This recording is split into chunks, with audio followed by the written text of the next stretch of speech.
Aš esu Mykolas Lepeška, Globalios Lietuvos lyderių vienas iš steigėjų ir valdybos narys. Ir džiaugiuosi galėdamas Jūs pasveikinti jau trečioje Lietuva Quo Vadis diskusijoje.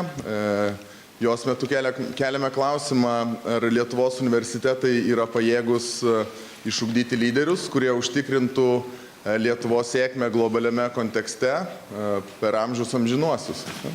Tai pirmiausia noriu padėkoti advokatų kontorai Trinity, kurios vadovaujantis partneris Linas Sabaliauskas yra taip pat viso šito diskusijų ciklo bendraautorius ir įkvėpėjas. 2 metus su Linu diskutavome tai, ką galime padaryti, kad prisidėtumėm prie Lietuvos sėkmės. Ir nusprendėme daryti tokį diskusijų klubą, globalių idėjų Lietuvai klubą, kurių metu keltumėm klausimus, kurie nėra galbūt iškeliami viešai arba kuriems nepakanka dėmesio, nepakanka viešumos ir kelti tuos klausimus į viršų. Ne tik kelti tos klausimus, bet ir ieškoti sprendimų jiems. Todėl mūsų diskusijų fokusas visada yra tai, ką mes galime padaryti, kad būtų geriau. Taigi po praeitos diskusijos, kuri buvo apie iki universitetinį švietimą, iki universitetinį ugdymą, mes taip pat susiformulavome keletą aspektų, kuriuos galėtumėm tobulinti. Turiu pasakyti, kad viskas atrodė kiek lengviau iš pradžių negu tada, kai pradėjome realiai imtis realių žingsnių tą įgyvendinant. Visgi ugdymo klausimai ir ugdymo problemos yra labai kompleksiškos ir sudėtingos, bet visgi progresas yra, tai tikiu, kad dar išgirsime apie šitos iniciatyvos, taip sakant, vaisius netolimoje ateityje. Taip pat tikiuosi, kad ir po šios diskusijos bus suformuluotų sprendimų, kurių ar mes kaip Globalios Lietuvos lyderiai, ar mes visi kartu kaip šios diskusijos dalyviai ir klausytojai galėsime imtis ir įgyvendinti, kad iš tikrųjų užtikrintumėm mūsų visų gerbuvį, mūsų visų gerą ateitį ir sukurtumėm Lietuvą, kurioje gera gyventi ir kurti visiems. Taigi dabar noriu pristatyti diskusijos moderatorių. Jis yra taip pat šios viso diskusijų ciklo idėjos bendraautorius. Jisai yra Trinity advokatų kontoros vadovaujantis partneris, ponius ir ponai, Linas Sabaliauskas. Dėkui, Mykolai, už pristatymą gražų. Aš taip pat prisijungiu prie padėkų Vilniaus klubui ir kitiem. Labą vakarą, mėly žiūrovai čia ir žiūrovai per Delfi tiesioginę transliaciją. Šio vakaro tema yra mūsų universitetai, aukštojo mokslo sistema. Ir tai yra be abejo labai svarbi gyvenimo dalis. Tinkamai ją sutvarkius Lietuva galėtų užsitikrinti savo ateitį, užtikrintumėm žmonėms socialinį mobilumą ir padidintumėm Lietuvos įtaką globaliam pasauliu ir ekonomikos augimas galėtų padidėti, jeigu tinkamai sutvarkytumėm. Tai tema, aišku, labai plati ir norėtumėm ją susiaurinti. Visų pirma, todėl daugiausia koncentruosimės į universitetinės studijas, šiek tiek nuošaly, palikdami neuniversitetinės studijas bei nenuosekliasias studijas. Ir iš karto skubu pristatyti mūsų šio vakaro diskusijos dalyvius. Tai garbingiausiai mano dešiniai sėdi profesorius habilituotas daktaras Petras Brašauskas. Jis yra Kauno technologijos universiteto rektorius beigi Lietuvos universitetų rektorių konferencijos prezidentas. Taip.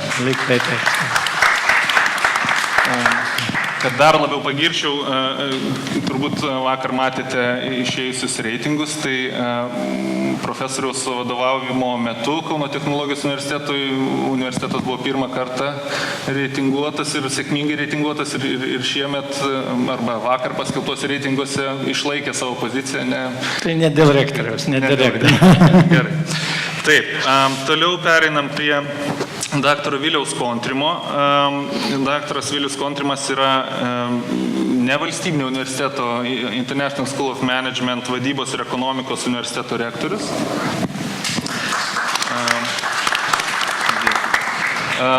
Toliau yra Gintaras Serafinas, jisai yra žurnalo Reitingai vyriausias redaktorius bei buvęs žurnalo Veidas vyriausias redaktorius.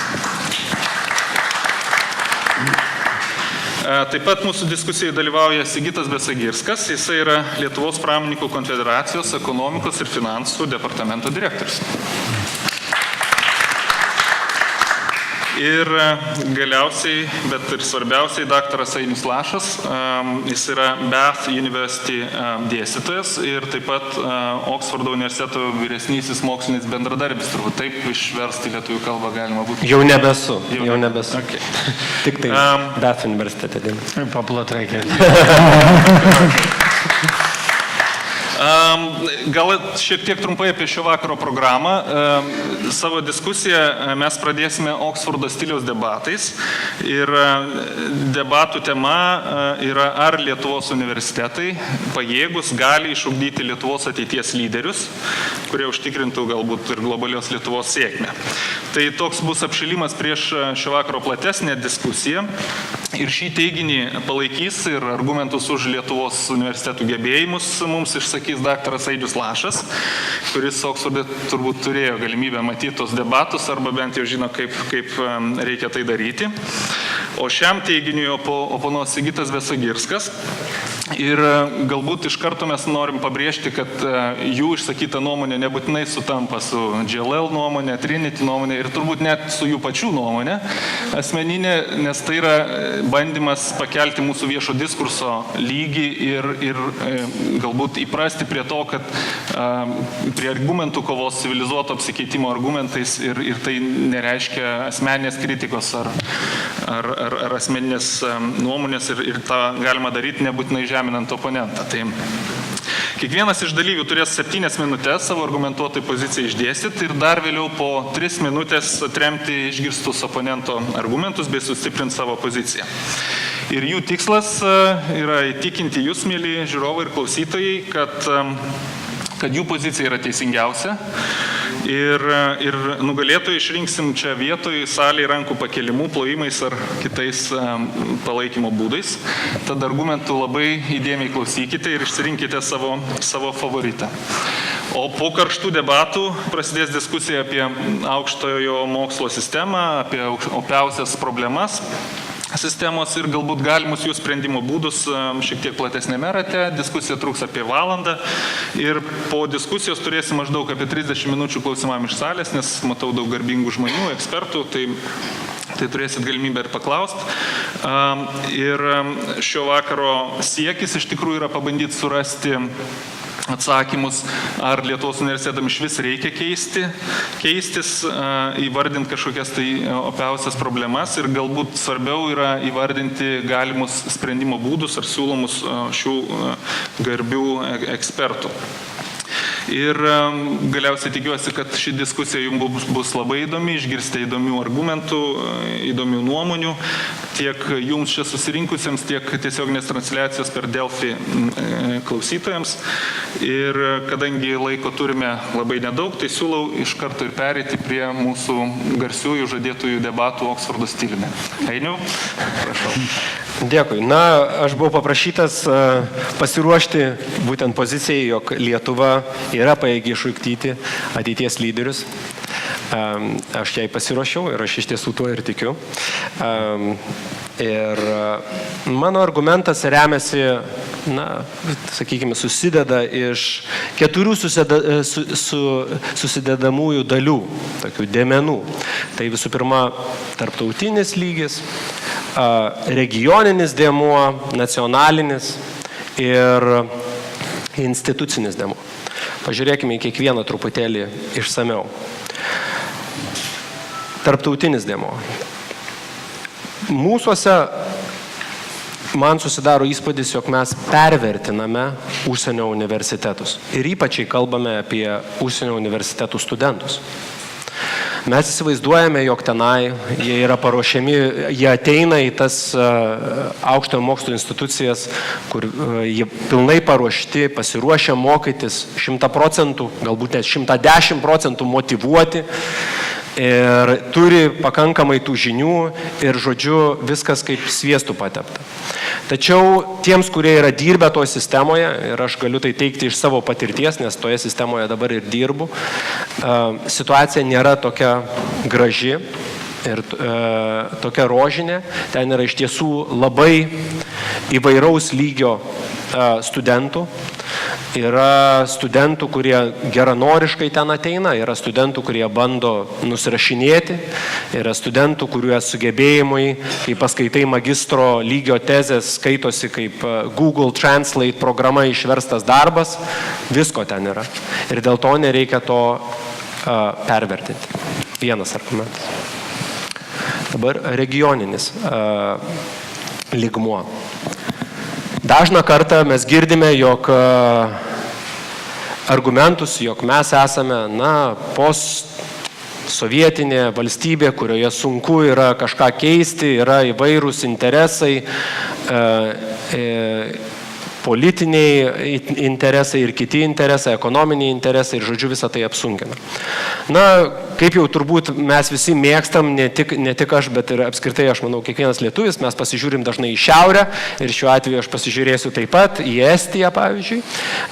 Ir mes pamatysime, jog iš tiesų pokyčiai švietimo sistemoje yra galimi, įmanomi ir įmanoma pakeisti universitetus, reformuoti juos ir pasiekti tokį lygį, kad būtų galima konkuruoti, adekvačiai konkuruoti tarptautinėje mokslo rinkoje. Ir būtent Estijos pavyzdys tai įrodo. Trečias dėmuo – nacionalinis.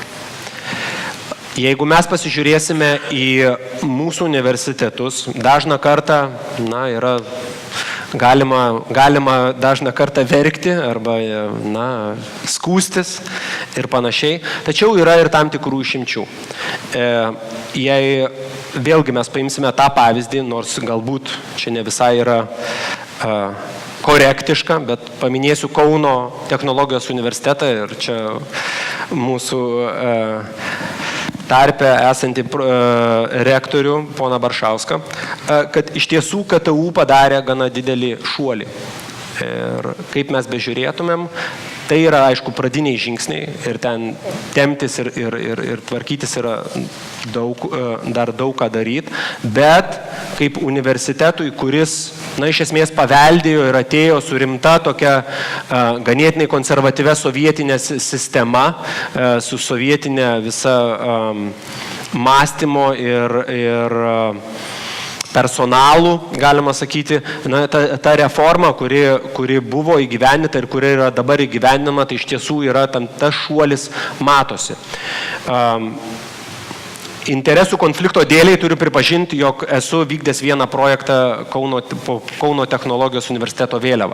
Galite tai įvertinti kaip kažkokį tai šališkumą, bet aš manau, daugelis ekspertų tai įvertintų kaip iš tiesų vieną iš požymių, jog pokyčiai yra įmanomi ir juos galima pasiekti ir gali mūsų universitetai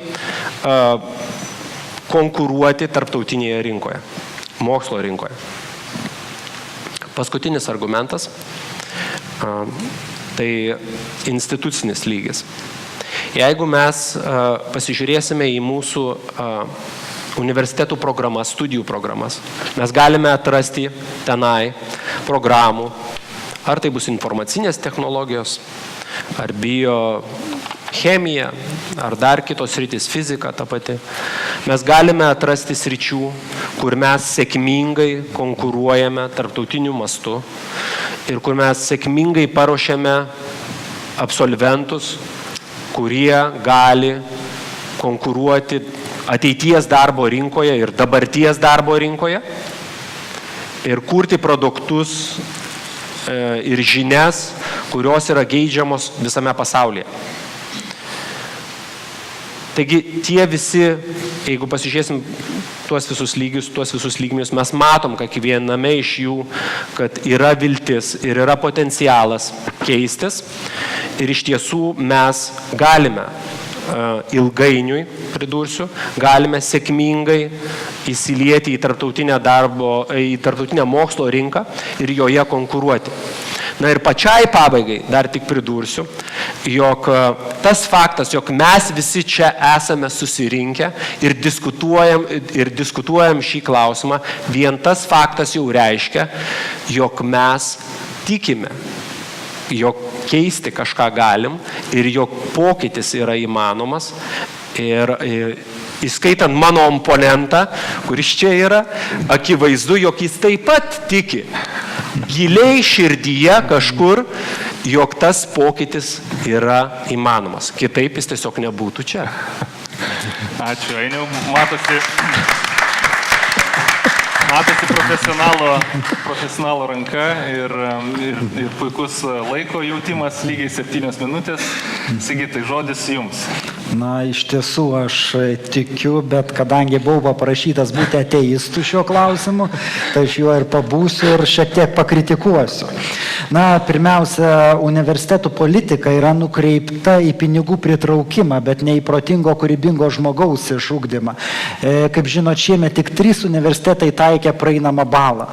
Ką tai reiškia? Jeigu aš gerai mokausi ir ateina kažkoks žmogiukas, kuris, sakykime, na, neturi ten daug tų smegenėlių, bet jo tėveliai turi daug pinigėlių ir aš su juo sėdžiu vieno auditorijoje, na, nežinau, motyvacija tikrai mano nėra labai didelė mokytis. Tuo labiau, kad nemažai universitetų, na, jeigu tu moki pinigus, nu tavęs niekaip neišmes. Ten gali nevaikščiot, gali, kaip kolega sako, ir su Google Translate'u pasidaryti bakalaurinius, na, internete pilna skelbimų, nusiperku, padarau ir gaunu diplomą. Na. Antras dalykas - dėstytojai. Iš tikrųjų, pažiūrėkim, kiek pas mus yra praktikų, kiek yra asmenybių, kurie dėsto. Didžioji dalis dėstytojų kas yra? Na, tie patys žmonės, kurie perskaitė kažkieno knygutes, iš 5 knygučių parašė vieną savo, teoretikai dėsto, pasimokė iš teoretikų, dėsto kitiems galbūt būsimiem teoretikam. Tačiau praktikų beveik nėra. Universiteto finansavimo sistema, motyvacijos sistema tam yra nepalanki. Jeigu universitetas turi vieną kitą žvaigždę, tai iš karto labai tuo džiaugiasi. Kitas dalykas, tam tikri praktikai net nepatinka tenais. Na, jeigu, pavyzdžiui, aš neturiu magistro, daktaro laipsnio, bet esu labai, na, sakykime, pabandykim pasikviesti kokį Billą Gatesą ar kažką tai tokio. Manau, jisai neturi mokslinių laipsnių, jisai Šiaulių ar Klaipėdos universitete negalėtų dėstyti. Na, per kvailą, sakykime. Stipendijos. Iš tiesų, stipendijos yra tokios, kurios nemotyvuoja studijuoti. Jeigu aš atvažiuoju iš rajono, tarkim, į Vilnių ar Kauną studijuoti, neturiu turtingų tėvų, aš neįsilaikysiu, reiškia, aš turiu dirbti. Jeigu aš dirbsiu, aš nesimokysiu, nes nebus laiko. Darbas vis tiek pirmoje vietoje, blogai dirbsiu, mane išmes, iš universiteto neišmes. Reiškia, tai yra toks trečiarūšis hobis. Nu, dirbu, bet kartais nueinu į paskaitą, kartais išsilaikau egzaminą, nusirašau, nenusirašau. Žiūrėk, tai 4 metai praėjo, turiu diplomą. Na, asmenybės ugdymas. Toliau, studijų programos. Na, yra labai iš tikrųjų įdomios mūsų studijų programos, turbūt kas jas atnaujina, žino, kaip tai vyksta. Mane vienas dėstytojas pasakoja, aš taip pašaržuodamas papasakosiu, kaip atnaujinimas programos. Gaunama iš struktūrinių fondų pakankamai didelės lėšos, bet dėstytojas, ką jis moka, tai jisai ir dėstys. Na, kas iš to, kad atsinaujins programa? Na, tai pirma pastraipa sukeičiama su antra. Jeigu buvo ekonomika, tampa inovatyvi ekonomika arba kokia biotechnologijų ekonomika, bet realiai, ką moku, tai ir dėstau. Na, nesvarbu, kad pavadinimas pasikeitė ir pagal tą studijų programą toliau dėstau. Aišku, man labai patiko kažkada gerbiamo Baršausko posakis, jisai pasakė, kad kažkoks Britų universitetas įsikėlęs sąlygą savo neugdyti žmogų, kuris mokėtų kažką, bet šiaip tai ugdyti protingą asmenybę. Na, bet jeigu ta protinga asmenybė yra... Kaip? Ne mano čia, bet nesvarbu. Na, jo, mes kažkada diskutavom, gal kažkaip kitaip pasakėt, bet kad tai yra protinga asmenybė. Bet, na, protinga asmenybė vis tiek turi kažką tai mokėti, kad jis baigęs universitetą galėtų tai pritaikyti. Toliau, jungtinės studijų programos. Na, įskyrus gal kelias studijų programas, žinau, ISM yra gal nebloga jungtinė studijų programa, bet kiek teko domėtis, paprastai sudaromos universitetais, kurios yra kelis kart žemesnio lygio negu lietuviškas universitetas. Ko jos vertos? Na, neseniai čia kolegom pasakojau istoriją, teko bendrauti su vieno universiteto rektorium, pasakysiu labai abstrakčiai tą istoriją, kad jūs neatspėtumėt su kokio universiteto. Aš paklausiu, ar jūsų universitetas turi jungtinių studijų programų. Jau sako, turim su vienu Ukrainos universitetu. Sakau, kas tai per universitetas? Sako, ai, čia toks privatus, geriau nesakysiu. Ok, sakau, viskas tvarkoj. Sakau, dar kokiu nors turit? Jau sako, turim ir dar su Lenkijos universitetu. Sakau, kas ten vyksta? Sako, mūsų choras ten važiuoja. Ok. Sakau, tas Lenkijos universitetas yra top 1000 pasaulio universitetų. Ne, sako, jis nereitinguojamas. Nu, sakau, aišku, kai draugas alkoholikas, tai geriau nesakyt, kad turi tokį draugą. Ir rektorius mano nuostabai atsako, ne, sako, tas draugas greičiau narkomanas, ne alkoholikas. Na va, jungtinės studijų programos. Kitas dalykas - praktikos darbai. Dažniausiai atliekami formaliai. Pasižiūrėkit, pasekit studentus, kiek jie atlieka realiai praktikos. Ta prasme, paprastai, įtariu, pusę pasiema parašus, garantuoju, pusę pasiema parašus, kiti atlieka formaliai, aišku, čia daržas į mano daržą, tai yra darbdavių daržą, bet, aš prisimenu, aš 10 metų bankininkystės sektoriuje dirbau. Pas mane būdavo praktikantai, ką mes su jais darydavom? Mes juos uždarydavom archyvę su raktu, kad nedaug dievė nepabėgtų. Jie skanuodavo dokumentus tenais. Ta prasme, ten viskas gerai, buvo tualetas, nėra tai baisu, ta prasme, ir langas būdavo, ir kompiuteris būdavo, galėtų sos parašyti, jeigu kas atsitikdavo. Tai žodžiu, bet su daugeliu įmonių, kaip pašneki, sako, praktikantai tai yra našta. Bet esmė ta, kad pavyzdžiui, tam pačiam banke, kai aš dirbau, atėjo iš VU praktikos vadovas ir paklausė, kaip sekasi tai mergaitai.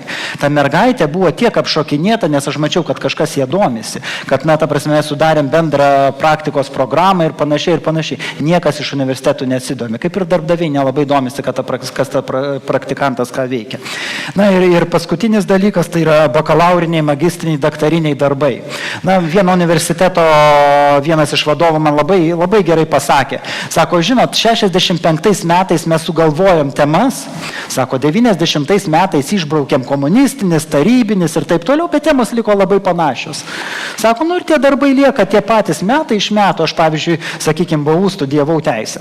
Man liepė pasirinkti darbus ir aš iš ko rašiau savo magistrinį darbą. Aš išrašiau iš tų, kas prieš mane gal 15 metų rašė. Tiesiog pasėmiau daug daktarinių darbų iš Mažvydo bibliotekos ir padariau tokį mišinuką, iš to nieko aš naujo ten nerašiau. Ir, nežinau, esant tokiai sistemai, tokiai aplinkai, kaip išugdyti, kaip universitetai gali išugdyti kūrybingą asmenybę, atskirais atvejais pasiseka, bet, sako, ir aklai vištai pasiseka. Gerai, ačiū Sigitui. Ainiau, jūsų 3 minutės replikoms. Mano oponentas iš tiesų išsakė labai svarius argumentus. ir iš tiesų verta, aš manau, ta kritika tikrai verta dėmesio. Bet ką aš noriu pabrėžti, kad visų pirma yra visas akcentas, jeigu mes matom, tai yra į dabartį. Taip, ta situacija, aš iš tiesų manau, kad verta iš tiesų pasižiūrėti, kiek ten yra, kiek toj stikliniai yra, alaus stikliniai yra putų, o kiek yra iš to alaus, atsiprašau, ne vandens, alaus. Bet tai yra svarbu, bet yra kita pusė, kad ta prasme ateitis, vizija, tai link ko mes judame. Ir nors ta realybė kartais jinai slegianti, iš esmės, ką aš norėjau visada pabrėžti, kad tas pokytis yra įmanomas ir tam tikrose strateginėse vietose atsiradę žmonės su vizija, kurie ir principingumu, kurie yra sujungiami į kažkokį tai tinklą, paremiami vienas kito, gali padaryti esminių pokyčių. Ir tai galioja taip pat švietimo sistemai. Tai galbūt taip trumpai. Gerai, ačiū. Sigitai.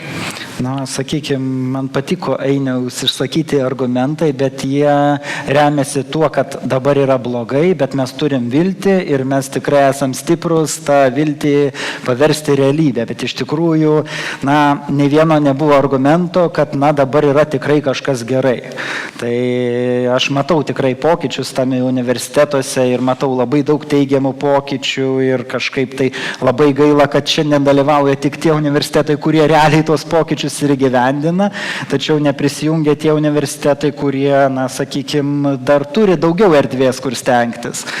Tai aš manau, kad aš tikrai pritariu savo kolegai, bet tuo pačiu pasilaikau nuomonės, kad, na, šiandien dienai status quo nėra pats geriausias. Gerai, tai ačiū labai debatuotojams. Tai dabar, kad visa ta diskusija būtų interaktyvi, tai labai prašyčiau pakelti rankas tų, kuriuos įtikino Ainiaus argumentai ir jūs galvojate, kad Lietuvos universitetai yra pajėgus ir gali išugdyti lyderius Lietuvos. O.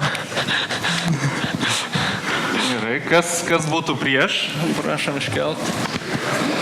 Tai nelabai didelė persvara, bet tai jau sveikinu oratorystės gebėjimai. Gerai.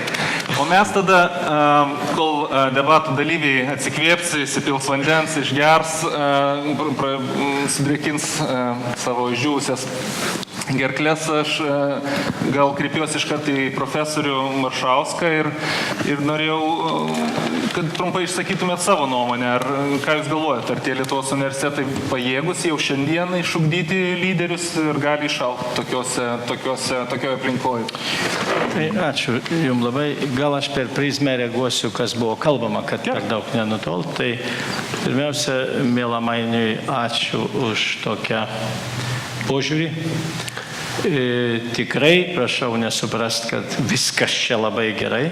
Aš to niekada nepasakysiu, mes todėl ir pokyčius darom.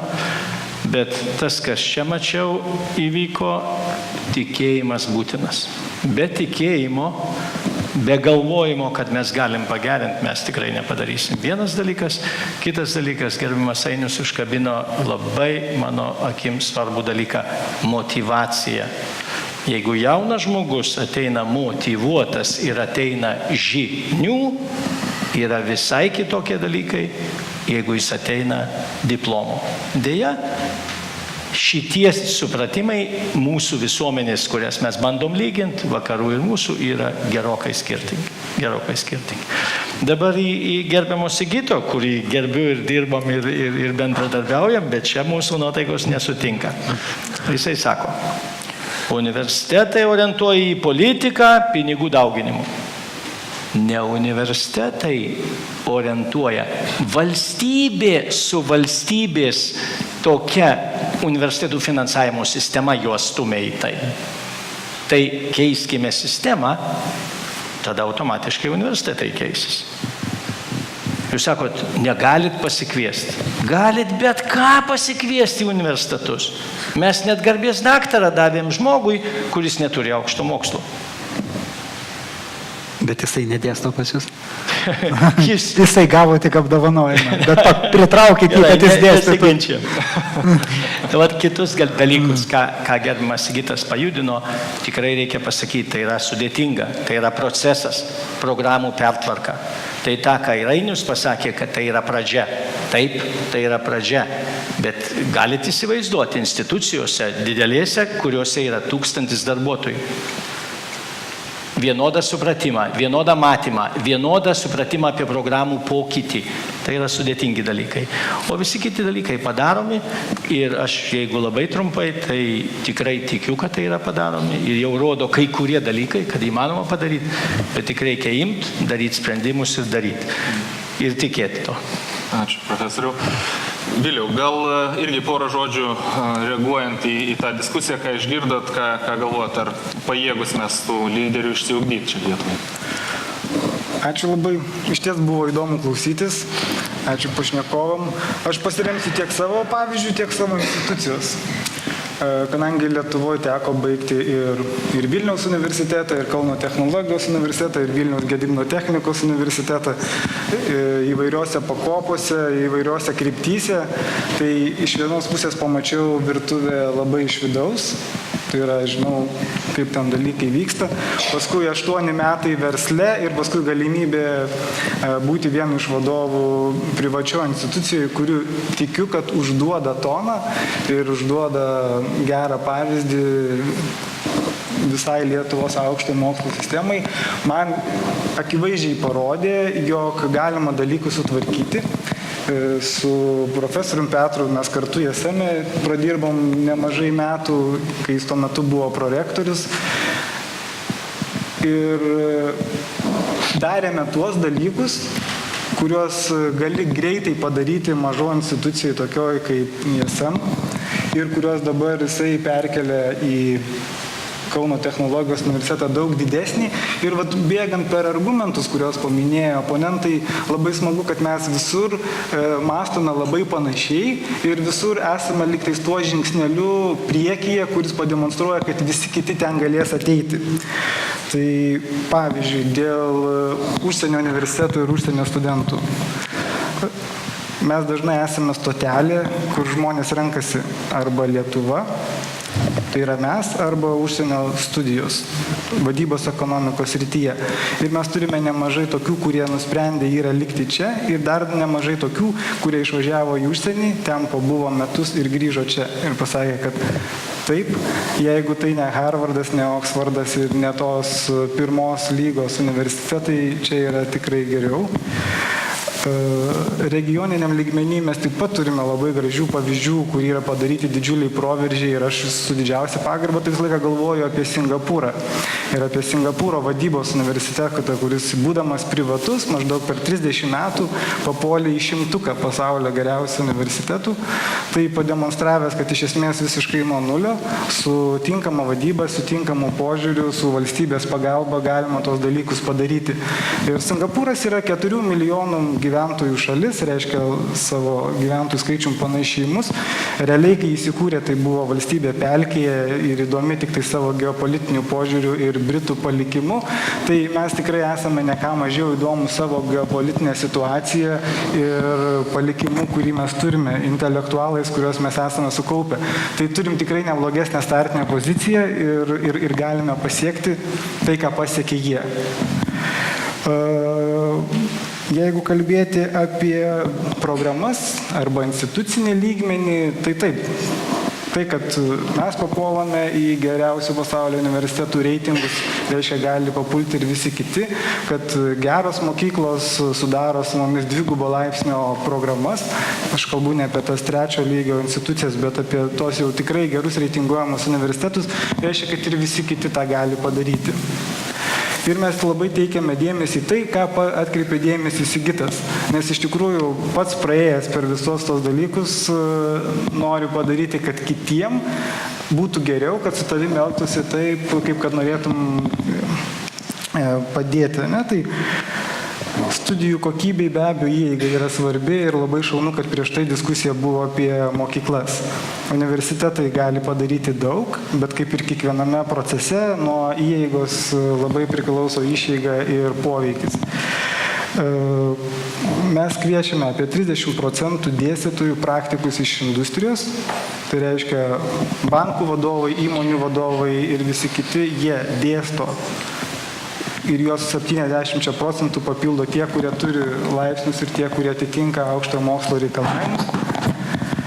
Lygiai taip pat su baigiamaisiais darbais gynimo komisijose sėdi, jeigu tai yra įmonių vertinimas, tai sėdi finansų direktoriai iš įvairių įmonių, jeigu tai yra personalo, motyvacijos sistemos baigiamasis darbas, personalo direktoriai, tai yra užtikrina tai, kad darbas iš tikrųjų atitinka realią praktiką.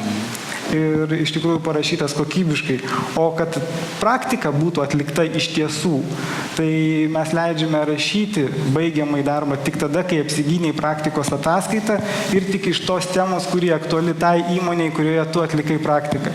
Reiškia, jeigu tavo praktika buvo fiktyvi, tu arba negalėsi rašyti baigiamo darbo, arba paprasčiausiai jo niekada neapginsi. Tai tuos visus dalykus, kai sudėlioji į sistemą, ir gali veikti pakankamai nedidelėje aplinkoje, tai yra mes esame 2000 studentų universitetas, pademonstruojame, kad galim pasiekti tai, ko siekia kiti. Gerai.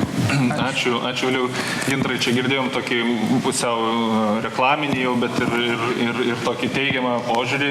Ar viskas tikrai čia taip puiku ir ar mes pats gilinės giliai į visus universitetus iš vidaus net bandai pažiūrėti, analizuoji giliai, gal savo nuomonę irgi, ar pajėgus mes tos lyderius išauginti ar ne? Tai dėkuoju už klausimą. Matot, aš irgi iš prigimties esu užkietėjęs optimistas, bet dirbdama žurnalisto ir redaktoriaus darbą, tai susiduri su debesim žmonių. Nesvarbu, ar tai būtų moksleiviai, ar studentai, ar dėstytojai, ar rektoriai, ar darbdaviai. Ir tu jų klausai metai iš metų, vis tiki jais ir galvoji, kad iš tikrųjų žengia Lietuva pažangos keliu ir jį žengia, bet ateina nauji stojamieji ir tu ypatingai po šių metų stojamųjų aš jaučiuosi stipriai nusivylęs, nes tai įvyko patys blogiausi variantai ir prognozės išsipildė, kadangi demografinė situacija Lietuvoje prastėja kasmet ir toliau prastės, universitetai, čia juos reikia atskirti, aišku, yra apie pusę universitetų, kur negali jiems priekaištauti, sėdinčių čia dviejų vadovai, čia tikrai nėra ką jiems pasakyti, bet yra tokių, kur visi jaunuoliai ir portaluose juos vadina diplomų fabrikais, tai jie yra Lietuvoje, jie tikrai egzistuoja, jie gamina tuos diplomus, įteikinėja už pinigėlius ir tai yra didžiulė drama. Jeigu jūs pamatytumėte šių metų stojamųjų balų vidurkius, tai jūs nesvarbu, kad sėdite ant kėdžių, jūs vis tiek nugriūtumėte, nes tie balai yra tarp 2-3 dešimtbalėje sistemoje ir tokius žmonės priima į universitetus, jie studijuoja. Teoriškai aš sutinku su visais šnekančiais, kad viskas puiku, gali studijuoti žmonės, gali daug pasiekti, bet jeigu priima bet ką, kas kruta, jeigu priima bet ką, kas turi pinigų, tai neįmanoma, suprantat, kad tai būtų aukšta kokybė. Ir neįmanoma tiems, kurie nori tos kokybės, kurie stoja ten, tarkime, pusė yra motyvuotų žmonių, kurie ateina ten siekti žinių, o kita pusė ateina popierio. Tai kai juos prieš pastatai į vieną auditoriją susodini, tai kaip tu gali kažkokį išvesti bendrą vidurkį, kažkaip vienaip juos mokyti, tai yra skirtingi poliai. Ir jų neįmanoma pagal vieną metodiką nei mokyti, nei jiems vienodus diplomus išdavinėti, tai yra beviltiška. Ką dar pastebėjau, tarkime, man teko bendrauti turbūt su visų aukštųjų mokyklų rektoriais ir su kolegijų direktoriais. Jie kaip žmonės visi yra labai šaunus, labai lankstus, labai išmintingi. Jie sugeba pasiekti neįmanomo dažnai. Jie gauna finansavimą neįtikėtiniais būdais, neįmanomais net Lietuvoje. Bet su jais pabendravus ir išeini ir galvoji, šitie žmonės yra labai šaunus, bet kai kurie jų savo vertybių piramidės yra apvertę žemyn galvą.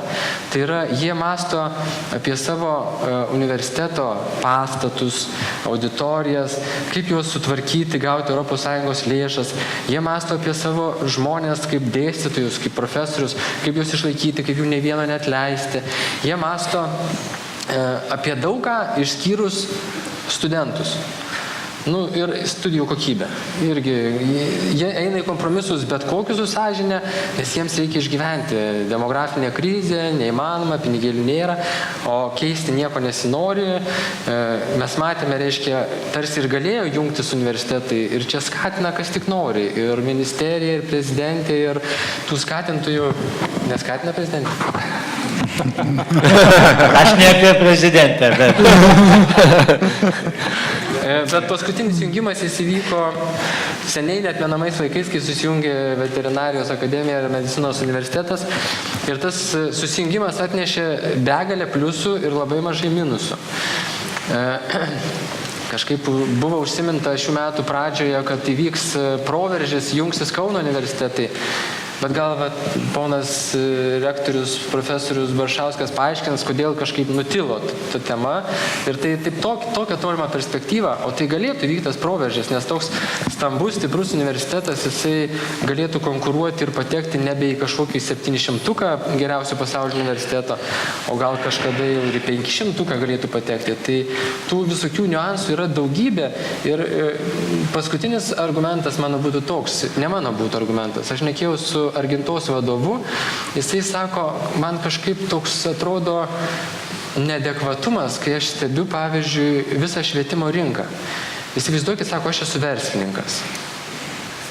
Kaip aš norėčiau, pagaminu prekę, išstumiu už vartų, man duoda pinigus ir mano misija baigta. Man nieko nereikia rūpintis, nei prekę parduoti, nei jos kokybę rūpintis, nei nieko. Sako, versle tai neįmanoma. O aukštajame moksle tai yra įmanoma. Nes žmonės, sako, tarkime, aukštos mokyklos priima žmonės, kažkaip juos parengia, kaip supranta, pinigus pasiima, žmogų paskui už vartų išstumia, kai baigėsi, reiškia, kai diplomą suteikia ir tiek žinių. Ir tai yra drama, reiškia, jie neprisima jokios atsakomybės. Tai mano ir būtų tokie argumentai, reiškia, kad ir pono Argentos vadovo argumentai, kad jeigu mes žiūrime tai kaip į verslą, tai ir atitinkami reikalavimai turi būti, ir atsakomybė turi būti, o jeigu tai kitaip surėdyta sistema, tai tada mes turime rezultatą, kokį turime šiandien, neįkvepiantį. Ačiū, Gintarai. Žiūrėkit, aš siūlau gal taip pereiti, pasibėdavojom ir apsikeitėm nuomonėm, kaip čia ta lyderius ar galima būtų išauginti. Dėl konstruktyvumo gal galime mes pabandyti identifikuoti kažkokias opes problemas ir pažiūrėti, ar mes visi sutarėm dėl jų. Ir tada, kai gal čia labai trumpai tą galėtumėm prašokti ir tada pereiti prie kažkokių sprendimų, kągi visgi daryti. Ir daugiau pozityvo, konstruktyvių sprendimų. Tai, Ainio, aš dabar siūlau nusimti kaukę už už tą gėrį ir lyderius. Ir kaip ten iš tikrųjų yra? Gal galėtum identifikuoti kažkokias problemas, apibendrinti, pažiūrim, ar visi pritarė tam, kokios čia opiausios problemos, ką čia verkiant reikia keisti universitetuose. Ir tada einame prie svarbiausio klausimo. Oi, čia iš tiesų klausimas nelengvas, aš manau, čia tų problemų galima labai daug atrasti. Mes daug kalbam apie tą kokybę, tai aš man atrodo labai svarbu apsibrėžti, nes mes labai mėgstam visi kalbėti apie kokybę, bet dažnai neapibrėžiam, kas tai yra kokybė, mokslo kokybė ar studijų kokybė. Ir aš manau, čia yra tokie du dėmenys svarbus. Vienas tai yra būtent profesūros kokybė. Jos tarptautiškumas, sugebėjimas konkuruoti, pritraukti pinigus moksliniam tyrimam, generuoti žinias, galbūt jas net ir kažkaip tai taikyti arba kažkokius sprendimus atrasti įdomius ir verslo sektoriuje bendradarbiauti, bet tai būtent profesūros kokybė ir jų sugebėjimas konkuruoti tarptautinėje mokslo rinkoje. Antras dėmuo yra studijų kokybė, tai yra kaip yra perduodamos žinios, ar jos efektyviai yra perduodamos ir aš čia, taip populiariai galima mąstyti iš tokios tradicinės edukologijos perspektyvos, tai yra tokia žinoma gerai Blūmo taksonomija, tai yra tam tikri lygiai, ar ne, mokymo tikslai. Tai galima pradėti nuo to, kad ten studentas turi atsiminti, jisai turi integruoti žinias, analizuoti ir po to jų pagrindų kažką kurti ir taip toliau. Tai jau yra aukščiausias lygis, ar ne? Tai jeigu mes žiūrim pagal tą visą skalę, tada mes matome studijų kokybės skalę, kur mes esam ir koks vidutinis tas absolventas universiteto yra kuriam lygyje. Ar jisai gali jau turėti pakankamai tų žinių. Tai čia tie du, man atrodo, labai svarbu apsibrėžti ir tada pasimato tas problemų laukas aiškiau. Tai yra vienas mūsų profesūros tarptautiškumas ir vienas lygmuo. Antras, tai yra kaip mes perduodam. Ar mes turim pakankamai, ar yra tinkama infrastruktūra, kokie yra mokymo metodai ir ką tie studentai įsisavina ir ką rezultate to turim. Ir paskutinis dėmuo, kurį priminsiu, tai yra jau politinis dėmuo, tai yra tas suartėjimas tarp politikos, kuris, aišku, kažkuria prasme yra neišvengiamas, bet aš manau, Lietuvoje yra labai artimas, tai yra tarp politikos ir švietimo sektoriaus, kada švietimo sektorius iš vienos pusės tarnauja politikams, kaip kažkur tai nusileidimo takas, baigus ten karjerą ar kažkokiam kitiem dalykam. Iš kitos pusės, kaip švietimo sektoriui tarnauja politikai, kurie gali nuleisti finansuojamas valstybės finansuojamas vietas ir kitus panašius dalykus. Tai yra didelė problema. Vat nesenai aš kalbėjau su žmonėmis iš vidaus, anonimiškai, ir pasakoja, jeigu situacija yra tokia, kad po susitikimo su parlamento pirmininkė staiga valstybinių vietų sąrašas pasikeičia. Ir universitetams, tam tikriem universitetams yra skiriama jų daugiau, kitiems mažiau. Tai mes kokiu pagrindu daromi tie sprendimai, visiems yra aišku. Tai aš taip išryškinsiu tuos 3 dėmenis. Gal kas turit papildyti prie tų, ar visi pritarėt, ar komentarų, ar tai yra svarbiausios problemos, ar dar kažkas? Turėčiau komentarą ir ačiū Ainiui už aštrinimus. Man labiau toks aktualus atrodo iš paskutinio patyrimo, iš paskutinio matymo, paskutinis argumentas – finansavimo sistema. Per ką verslas valdo visus, per finansavimus. Tas visai galimi dalykai ir universitetus. Ta, ką jūs pasakėt, 1. ir 2. punktas, turi atitinkamai gauti finansavimą. Jeigu tie rezultatai yra, jis turi gauti universitetas finansavimą. Per jį galima valdyti, per jį galima padaryti tą motyvacinę trauką į kokybę. Aišku, tai nelengva. Niekas nesako, jeigu tai būtų lengva padaryti, tai senai būtų padaryta. Bet, sakykime, ta sistema, kur šiandien egzistuoja, tai žinoma, universitetus šiek tiek skatina pasipinigauti. Yra nepaslaptis tiek ir ISM silpnų studentų, tiek ir kitose valstybiniuose universitetuose, todėl, kad reikia surinkti biudžetą. Ir tu visą laiką pastatytas tarp tokių svarstyklių, tarp balanso, tarp kokybės ir tarp biudžeto, tarp pinigų surinkimo. Reiškia, ta sistema neskatina kokybės. Tu turi žlošti.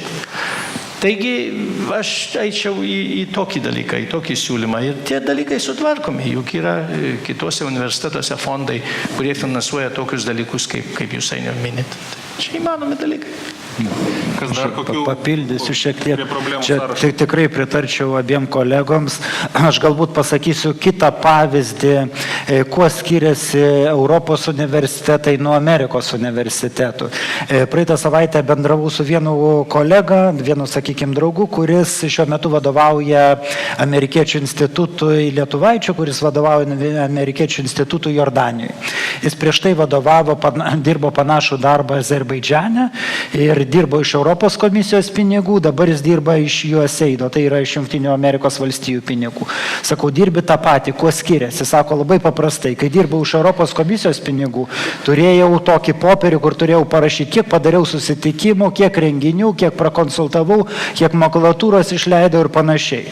Amerikiečiam tas neįdomu. Amerikiečiai kiekvieną savaitę skambina, kas realiai pakito aplinkoje. Kiek pasikeitė tas dalykas, kiek tu ko padarai, visiškai nesvarbu. Deja, mūsų sistema yra tokia padaryta, kad už studentą gauni, dar už kažką gauni, už patalpų šildymą, turi daugiau patalpų, reiškia daugiau šildymą gausi. Nesvarbu, jos reikalingos, nereikalingos ir panašiai. Jeigu, sakykime, pernai metais teko kalbėti su vienu New Yorko universitetu, vienu iš vadovų, ir jisai sako, mes tai reklamuojame save labai paprastai. Kiek žmogus baigęs mūsų universitetą uždirba ir kur dirba. Jeigu jis dirba žinomoje kompanijoje, jis nuėjo į Apple, į Microsoft, tai dar kažkur, tai arba sukūrė kokį savo startupą, tai jau yra mums reklamos objektas. Jeigu jisai McDonald'e ten plauna indus, mes apie tokį nutylinam, bet jis gadina mūsų reitingus. Tai jeigu, pavyzdžiui, pritarčiau tikrai profesoriui Baršauskui, kad jeigu būtų visai kita kelrodė žvaigždė uždegta negu šiandien, jeigu universitetai turėtų tą dalyką, kaip kolega Gintaras sakė, pardavinėti, tai yra priklausytų jų finansavimas nuo to, kiek sėkmingi jų žmonės yra, o ne nuo to, kiek jie šiandien krepšelių surinko. Aš manau, kad visos visos kitos problemos savaime susitvarkytų. Ar galima tada apibendrinti, kad problema yra vertinimo kriterijai arba rodikliai? Valstybės politika, sakykime, yra pagrindinė problema plačiaja prasme, universiteto atžvilgiu. Tai valstybės čia visa švietimo politika yra viską, ką mes kalbam, jeigu taip labai... Taip, universitetų, ta prasme, rodikliai, pagal kuriuos skiriamas finansavimas yra pagrindinė problema. Gal kas dar norit pridurti problemų sąrašą? Aš tiesiog labai viskam pritariu ir žiūriu per tokį karkasą tiek šalies, tiek institucijos lygmenį. Pirmiausia, viršų yra strategija. Tai pasaulyje yra apie 22 000 universitetų ir gerai gyvena tikrais patys geriausi ir patys blogiausi. Tai yra arba tie, kur labai gerai mokina, arba kur uždyka dalina diplomus. Tai kiekviena šalis ir kiekviena institucija turi labai aiškiai apsispręsti, kuria kryptimina juda. Ir panašu, kad mes susirinkom šiandien dėl to, kad apsispręsti, jog judam į tą viršutinę dalį. Ir esant tokiai dideliai konkurencijai, tiek šalis, tiek institucijos turi apsispręsti, kuriuose srityse nori būti geriausi ir kuriuose rinkose nori dominuoti. Dėl to, kad pasaulis yra per didelis ir sričių yra per daug, kad mes visur laimėtume. Jeigu nusileisti žemyn, kaip yra įgyvendinama strategija į procesus, tai o procesai iš esmės yra to lygų kokybės užtikrinimui. Tai yra, jeigu tu apsibrėžiai tam tikrų lūkesčių patenkinimą visuomenės, verslo, studentų, savo pačių, valstybės tą užduotų įsipareigojimų, kokios pas mus yra sistemos universitetuose, kurios priverčia pasiekti disciplinuotai ir nuosekliai tai, kas pažadėta. Dėl to, kad jeigu paimtų universitetų pagrindinius dokumentus, strategiją, misiją, programų aprašus, dalykų aprašus, viskas skamba labai gražiai. Klausimas tik tais, ar tai yra įgyvendinama, kas parašyta. Tai tas yra užtikrinama per procesus. Ir trečias dalykas be abejo yra dėstytojai.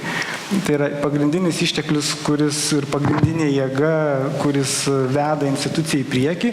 Ir kol kas jo kokybė pasaulyje yra susitarta matuoti pagal jų mokslinį įdirbį. O mokslinį įdirbį dažniausiai pamatuoja mokslinių tyrimų išeiga. Publikacijom arba kitais produktais.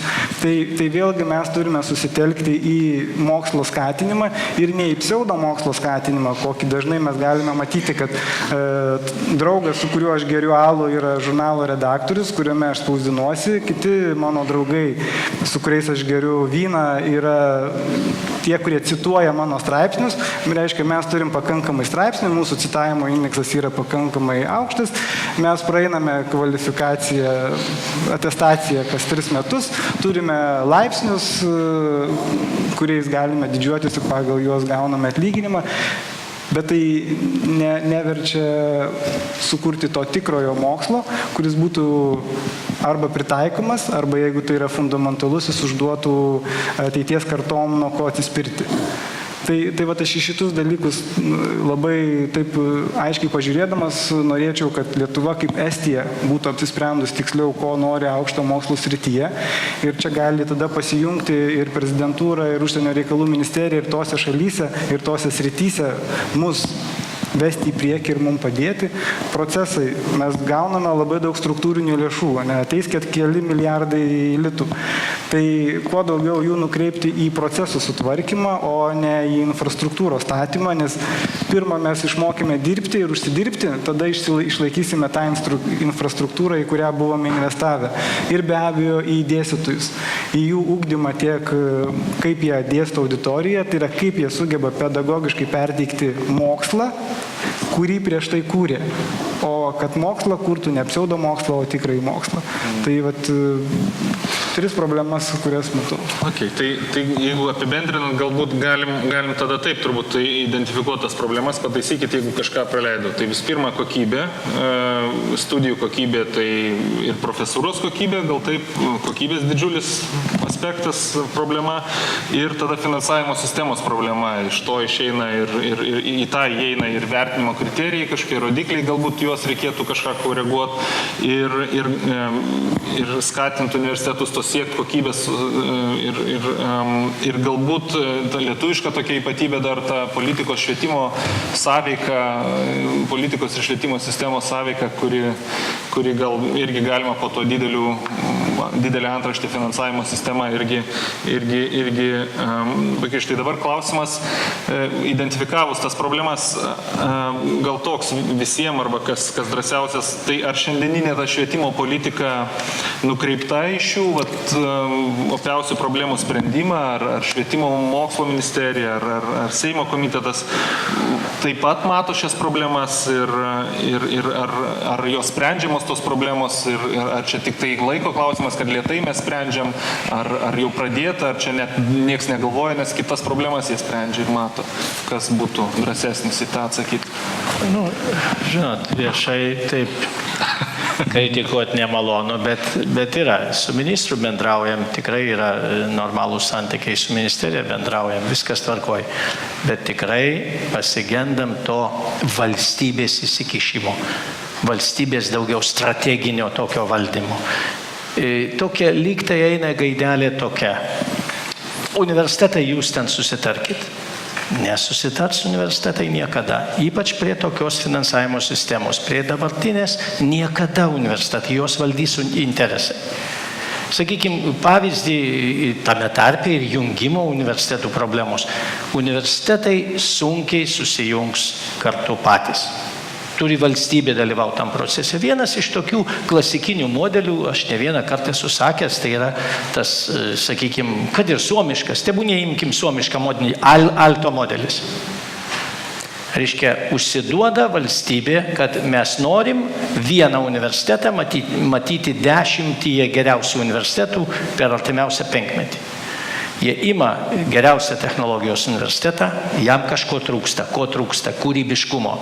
Jie ima geriausią dizaino ir meno mokyklą ir turiniu, ne pavadinimu, bet turiniu integruoja.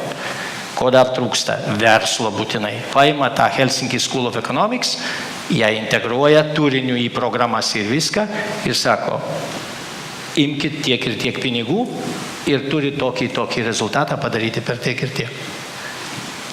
O tokių dalykų pasigendam. Tokių dalykų, sakykime, visada kalbam, norėtų, lyg tai kalba eina apie universitetų jungimąsi, lyg tai noras būtų. Aš visada sakau, tai tada kurkim, dabar artėja paskutinis šansas, paskutinis struktūrinių fondų etapas. Sukurkim motyvacinę sistemą, nedalinkim už bet ką pinigus. Jeigu atiduosim visko, buvo ir gali visko būti. Bet padarėt kažką tai tą ir tą, gausit tą. Tada yra trauka, tada kažkas darys.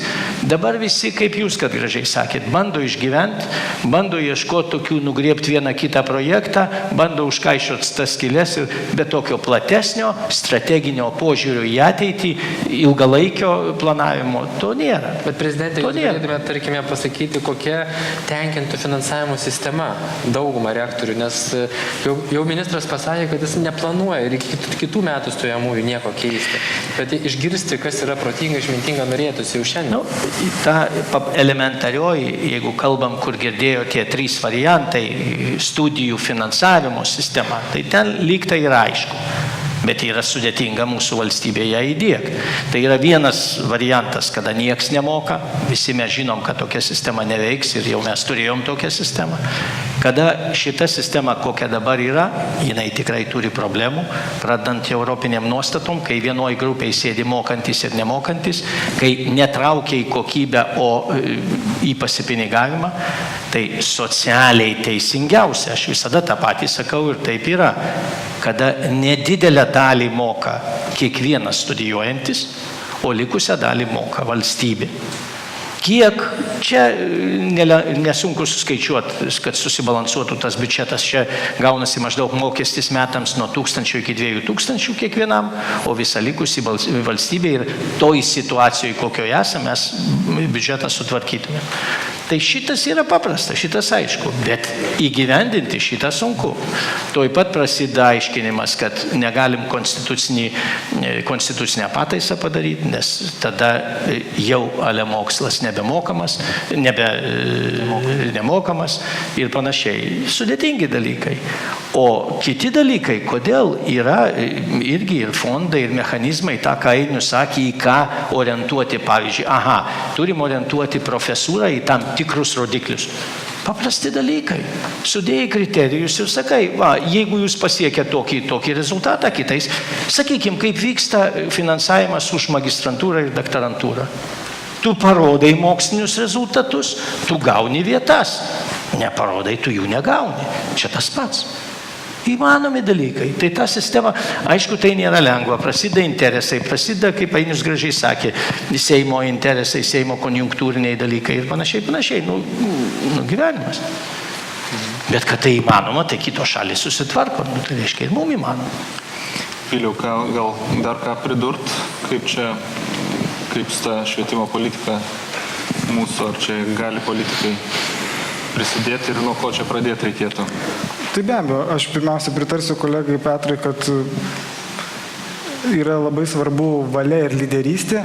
Mes žinome, kad niekas nei įmonėje, nei valstybėje neįvyksta be lyderystės, o šiuo metu universitetų svorė ir konjunktūra yra tokia, kad kažkas vienas prisimti lyderystę ir pasakyti, kaip bus, yra nepajėgus. Dėl to tą turi padaryti valstybė, kuri ir duoda didelę dalį finansavimo.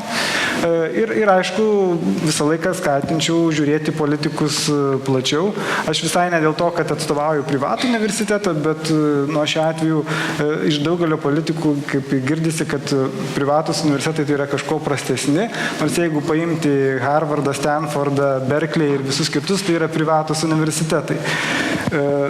Ir privatus jie sugeba, pavyzdžiui, išspręsti tą klausimą, kad taip yra auditorijoje tokių studentų, kurie brangiai moka ir toj pačioje auditorijoje yra tokių, kurie nemoka. Nes iš verslo tu tada pritrauki stipendijų, kuris leidžia patiem gabiausiam mokytis nemokamai. O kaip tu gali pritraukti iš verslo stipendijų? O duodamas aišku pažadą ir įrodymą, kad tie, kurie baigs, jie padidins verslo konkurencingumą daugiau, negu kad verslas šiandien įdės.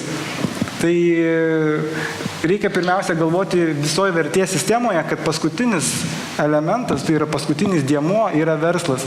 Verslas realiai perka tą kompetenciją, kurią paruošia visa aukštojo mokslo sistema. Ir aišku, joje nepamiršti tarpininko, tai yra studento. Tai yra, kad visi verslo procesai, visas švietimas ir visas ugdymas turi būti nuo pat pirmos dienos iki paskutinės, galvojant per studento perspektyvą, žiūrint jo akimis. Ir dėl to labai svarbu eilė mažų detalių, kurios, kaip sakoma, velnias yra detalėse.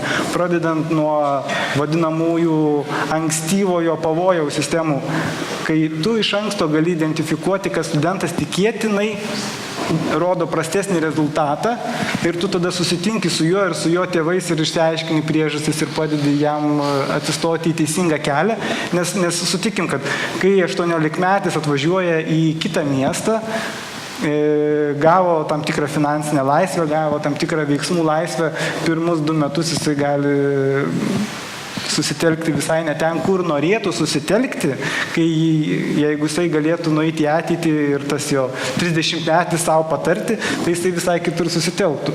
Dėl to aš ir savo studentam visą laiką sakau, kad jūs manęs pykit, nepykit, bet aš iš tikrųjų tarnauju tokiam jums po 5 metų.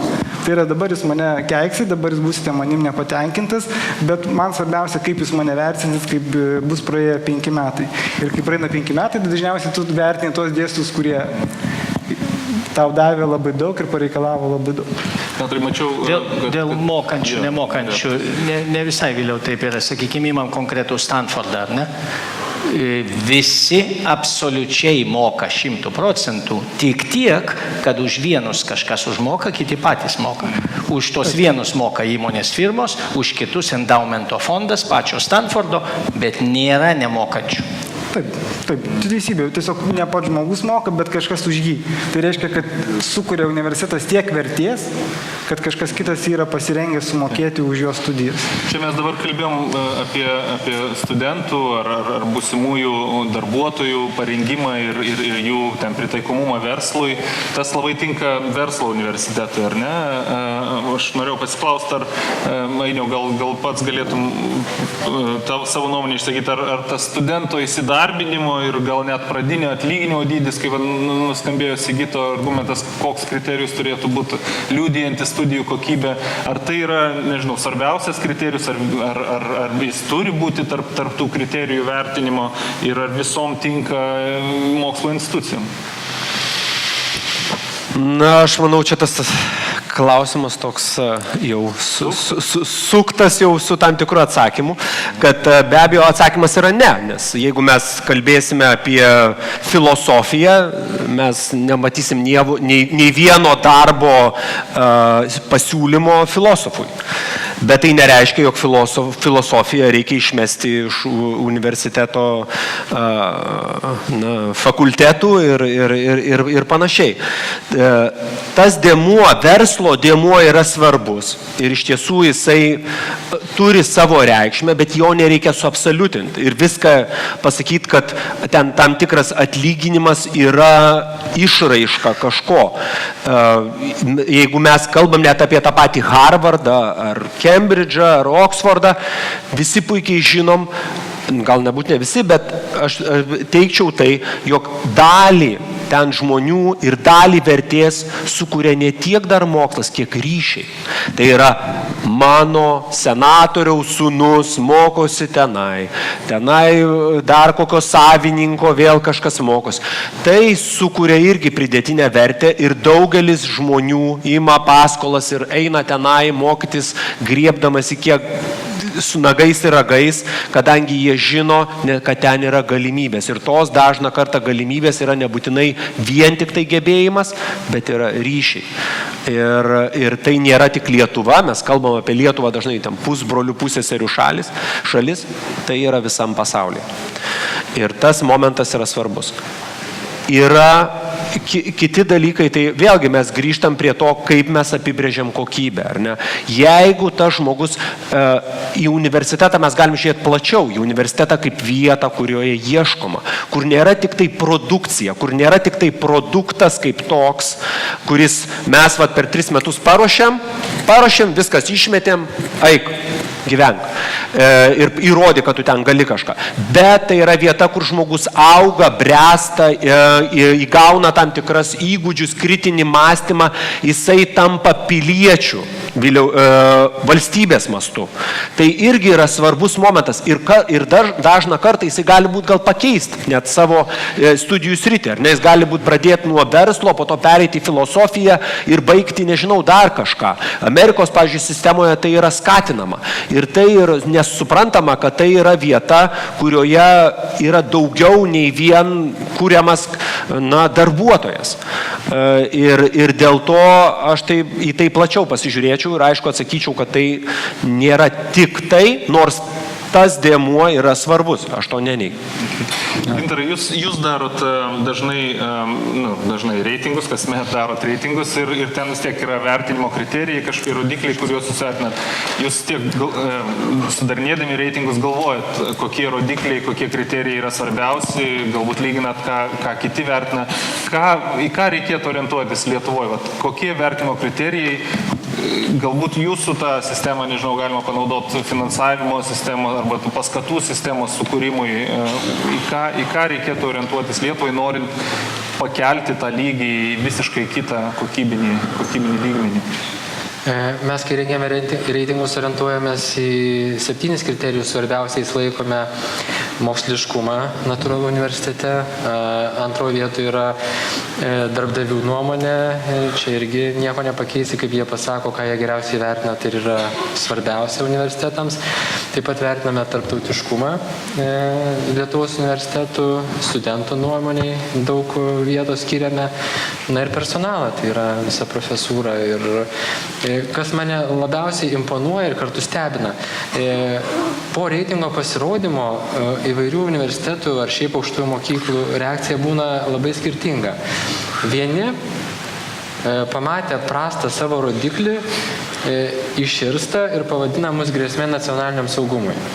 Kiti mano, kad tai yra jų pačių, reiškia, kažkas ne taip yra ir nusprendžia keistis. Aš pasakysiu, 3 rektorių reiškia poziciją po šito reitingo. Vienas pamatė, kad jo kriterijus tarptautiškumo yra labai smuktelės ir netenkina jo. Tai jisai pastatė savo aukštąją mokyklą ant galvos ir davė komandą per metus šitą rodiklį kilstelti. Tai yra, o tai nėra labai sudėtinga, tai yra, reiškia, prisikviesti daugiau užsienio dėstytojų, daugiau išsiųsti savo studentų pagal Erasmus ir kitas mainų programas, daugiau užsienio studentų pas save prisikviesti, daugiau mokslo darbų parašyti į tarptautinius mokslo žurnalus. Tai mus tai kaip reiškia, kaip žurnalistus, tai džiugina, reiškia, mes matome kažkokią prasme, kad parašėme straipsnį ir tai didina universiteto kokybę. Kitas rektorius pamatė, kad jų studentų nuomonė labai prastai yra apie patį universitetą. Ir jisai sunerimo, sako, jūs čia nieko nemanipuliuojat. Atsiųskite apklausą. Atsiuntėm, parodėm be pavardžių studentų, bet tiesiog visus fakultetus, visus katedras, kiek pirmakursių, kiek ketvirtakursių. Viską pamatė, kas blogiausiai vertina, ką blogiausiai vertina, kas atsakingi už tuos sektorius jų universitete. Ir jisai išsikėlė tikslą per metus pagerinti studentų nuomonę. Tai mus tai įkvėpė ir tokie pavyzdžiai, nors reiškia universitetas turi tikslą gerinti kokybę per savo bloguosius parametrus, juos kilstelti aukštyn. Kiti tikslų neturi, jie mano, kad čia yra kažkoks pasikėsinimas į juos ir maištas. Tai tiesiog... Profesoriau, kaip jūs vertinate tos kriterijus, ar jie galėtų būti, nes aš girdžiu, kad keletą yra ir gana tokių subjektyvių socialinių, kaip ten apklausos darbuotojų, ten priklauso nuo imčių, nuo visko, gana sudėtinga. Ar galima pagal tai remiantis skirstyti finansavimą, ar gal yra kažkokių geresnių kriterijų? Absoliučiai objektyvių tai nėra iš viso. Tai jeigu taip, tame tarpe ir gerbamo Gintaro, reiškia, tobulinimui nėra ribų, bet tokias dvi mintis norėčiau pasakyti. Viena, kartais ypač, gerbiami žurnalistai, jūs mėgstat suabsoliutinti reitingų reikšmę. Tie reitingai nėra absoliučiai objektyvūs. Jeigu dabar visai nesenai paskelbti tą QS, ar ne, reitingai, tai jų klausimynas, jų kriterijai neveda į tuos dalykus, ką mes sakom, į kokybę, į profesūros ten blizgėjimą tarptautiniu mastu ir panašiai. Dabar pasaulyje yra visokiausių. Dabar lyg tai peršamas tas reitingas Multirenko, kurį skaito, kad šiai dienai jis yra objektyviausias. Jau dabar pasižiūrėjus į giliau išlenda ten taip pat tam tikrų trūkumų. Tai noriu pasakyti, kad reikia žiūrėti juos protingai. Nereikia jau taip juoda balta. Vieną argumentą jums noriu visada pasiūlyti ir bandau ministerijai siūlyti, bet čia labai sunku vėl toj lietuvėliai mūsų padaryti. Įsidarbinamumas ir karjeros. Ką daro visi pasaulio universitetai, Harvardai ir visi kiti? Stebi, kaip kilo absolvento karjera. Pagal tai labai daugeliu atveju sprendžia apie universiteto paruošimą. Arba kaip kilo jo atlyginimas. Bet jūs tokių duomenų negausit, jums nieks neduos. Čia asmens duomenų apsaugos įstatymas. Ministerija nuo gruodžio kažkokį proveržį, kad jau mes matysime atlyginimus. O jau būtų stiprus argumentas. Jūs tada matytumėt kaip absolventai. Ir jeigu, čia tada būtų įdomu. Jeigu ten pamatai vienkartinį, kaip gražiai Gintaras papasakojo, atėjo rektorius, padaužė kumščių prie į stalą ir staiga tarptautiškumas kitais metais pakilo. Čia dirbtiniai dalykai. O per 5 metus, kaip ėjo karjera absolventų, kaip jie augo, kur jie įsidarbino, tada aš sakysiu, taip, yra rimtas reitingas ir juo tikėti reikia. O dabar aš ne kritikai, ne įžeidinėjimui, bet taip, kad visi vienodai suprastumėm, kad tie reitingai dar nėra visiška panacėja, kad pagal juos pinigus skirstyti. Aš būčiau atsargus. Aš dar girdžiu tarptautiškumas universitetų ir globalios Lietuvos lyderiam ir šiaip aktualu. Jūs gal naivų klausimą tokį užduosiu, provokuojantį. Kam iš vis to reikia tarptautiškumo ir kodėl jis tarp kriterijų yra? Ar čia jis mums nuo to geriau kažkaip tai ir gal mums nereikia net konkuruoti, mes čia viduje puikiai pasiskirstam tos pinigus, išmokinam čia Lietuvai tų darbuotojų visokių prikuriam ir kam čia konkuruoti dar su kažko, tai nežinau, gal ar Myliu, ar Gintarai, nes iš jūsų girdžiu. Tai iš tikrųjų tarptautiškumas ir studijų ir mokslo kokybė yra du dėmenys ir rekursiškai vienas kitą stiprinantis. Reiškia, jeigu tu esi tarptautiškas, turiu omeny ir studentus, ir dėstytojus, tu sugebėsi suteikti daug aukštesnę studijų kokybę ir mokslo kokybę. Jeigu pas tave bus aukšta studijų ir mokslo kokybė, pas tave daugiau atvažiuos tarptautinių studentų ir tarptautinių dėstytojų. Tai mes galų gale dabar darome labai stambų tyrimą Lietuvos mokslo akademijos finansuojama, kur įrodome, kaip tarptautiškėjimas bet kokiai organizacijai didina jos veiklos kokybę ir rezultatus. Dėl to, kad išeidamas į tarptautinės rinkas, tu susiduri su daugybė konkurentų, kurie yra puikiai pasiruošę ir kurie verčia tave stengtis geriau atlikti savo misiją. Tai tikrai visi jau senai tą yra pastebėję, ar tu paimsi paprastą verslą, ar aukšto mokslo instituciją, kad tarptautiškumas svarbus tiek veiklos kokybei, tiek asmenybės ugdymui. Mes labai akcentuojame, kad svarbiausia yra dabar jau nebe žinios, bet perkeliamieji gebėjimai, kurie tave lydės visą gyvenimą. Nes žinios jos pasens, o pas tave turi būti perkeliamasis vienas iš gebėjimų mokėjimas mokytis. Turi būti mokėjimas veikti tarpkultūrinėje aplinkoje, mokėjimas dirbti komandoje, mokėjimas analizuoti ir prognozuoti. Jeigu tu turi savo grupėje daug tarptautinių dėstytojų ir tarptautinių studentų, tų dalykų tu išmoksi daug geriau, negu kad tu išmoktum vietinėje aplinkoje. Dar vieną klausimą, kuris aktualus globalios Lietuvos lyderiam ir žiūrintiem užsienyje, Delfi tiesioginė transliacija dažnai, kaip panaudoti lietuvių mokslinį potencialą užsienyje sukauptą. Žmonės, kurie studijuoja užsienyje, mielai norėtų grįžti į Lietuvą, bet turbūt sunkiai randa vietos, ar universitetai laukia tokių mokslininkų ir ar nėra bėdos su esamais čia vietoje, kurie patogiai galbūt sėdi, gal ne tiek ir džiaugtųsi tą konkurenciją būsimą ar ateinančią ir gal ten rektoriai džiaugiasi ir norėtų universitetų, kaip ir prestižas nuo to kiltų, bet žemesniam lygmenį, viduriniam lygmenį nebūtinai džiaugtųsi katedros vedėjas, kad vietoj jo ateis kažkoks jaunas, užsienyje mokslus baigęs ir čia kels revoliucijas. Tai kaip jūs tą sprendžiat, ar tai yra problema iš viso pas jūs, profesoriau? Tai ačiū už labai tokį jautrų ir man svarbų klausimą ir tas yra svarbu. Pirmiausia, tada nuo tarptautiškumo tikrai sutinku, kad kokybė ir tarptautiškumas tai tiesioginė priklausomybė, bet yra ir kita medalio pusė, kas yra, sakykime, dabar jeigu paimam statistiką iš KTU, mes turim 5% užsienio studentų. Kada Europos vidurkis yra tik 2%. Galima didžiuotis, galima čia, bet nuo šių metų įsivedėm labai kietą slenkstį kompetencijų. Tiek užsienio kalbos, tiek specialybinių dalykų, 2 egzaminus. Nebepriimam, kas ateina. Žodžiu, turim imti geriausius. Tik tada ta kokybė ir tarptautiškumas yra susijęti dalykai. Mums tie gerieji padeda tobulinti mūsų visą sistemą, mums padaro pastabas ir čia viskas gerai.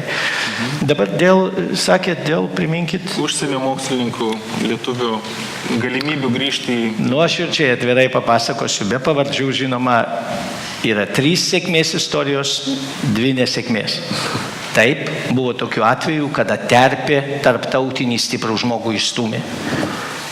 Aišku, sunku mūsų sistemoje pritraukti. Pavyzdžiui, Ainis žino, bandau dėrėti su kai kuriais Kembridžo absolventais baigusiais, su vienu kitu aš tą galiu padaryti. Senatas manim tiki, man leidžia jiems atlyginimus padaryti tokius adekvačius, kokius jie gauna kitur. Bet aš jums pusiau retorinį klausimą. Jūs pabandykit pritraukti į universitetą jauną žmogų, tokį, kuris baigė užsienį, kurio atlyginimas asistento arba lektoriaus 1500 litų.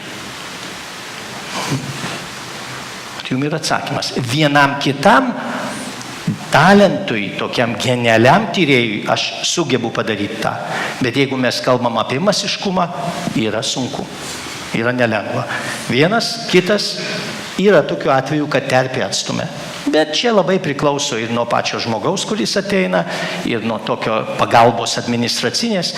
Kaip sakiau, iš 5 atvejų 3 sėkmingi, 2 nesėkmingi. 2 tokie yra. Aš kalbu jau apie lyderio vadovo ateimą į universitetą. Aš truputėlį papildysiu tą dar irgi. Taip, pilnai sutinku, ką va čia minėjo rektorius. Bet aš manau, čia yra dar valstybės mastu turi būti strategija. Turi būti aiškiai suvokiami prioritetai. Visų pirma, turi būti išsigryninamos tam tikros sritis prioritetinės. Valstybiniu mastu mes maža šalis, mes žinom, visiems mes pinigų negalim atiduoti ir vienodai investuoti. Išsigryninamos tam tikros prioritetinės sritis. Kūriamas kažkoks tai fondas, pavyzdžiui, ministerijos. Pagal tas sritis kviečiami žmonės 5, pavyzdžiui, metam ar ten ilgainiui atitinkamai mokami jiem atlyginimai ir tada pritraukiami tie žmonės. Tie žmonės jau augina kadrus viduje ir jau padeda irgi ir studentam augti ir aplinkui save kolegom taip pat augti.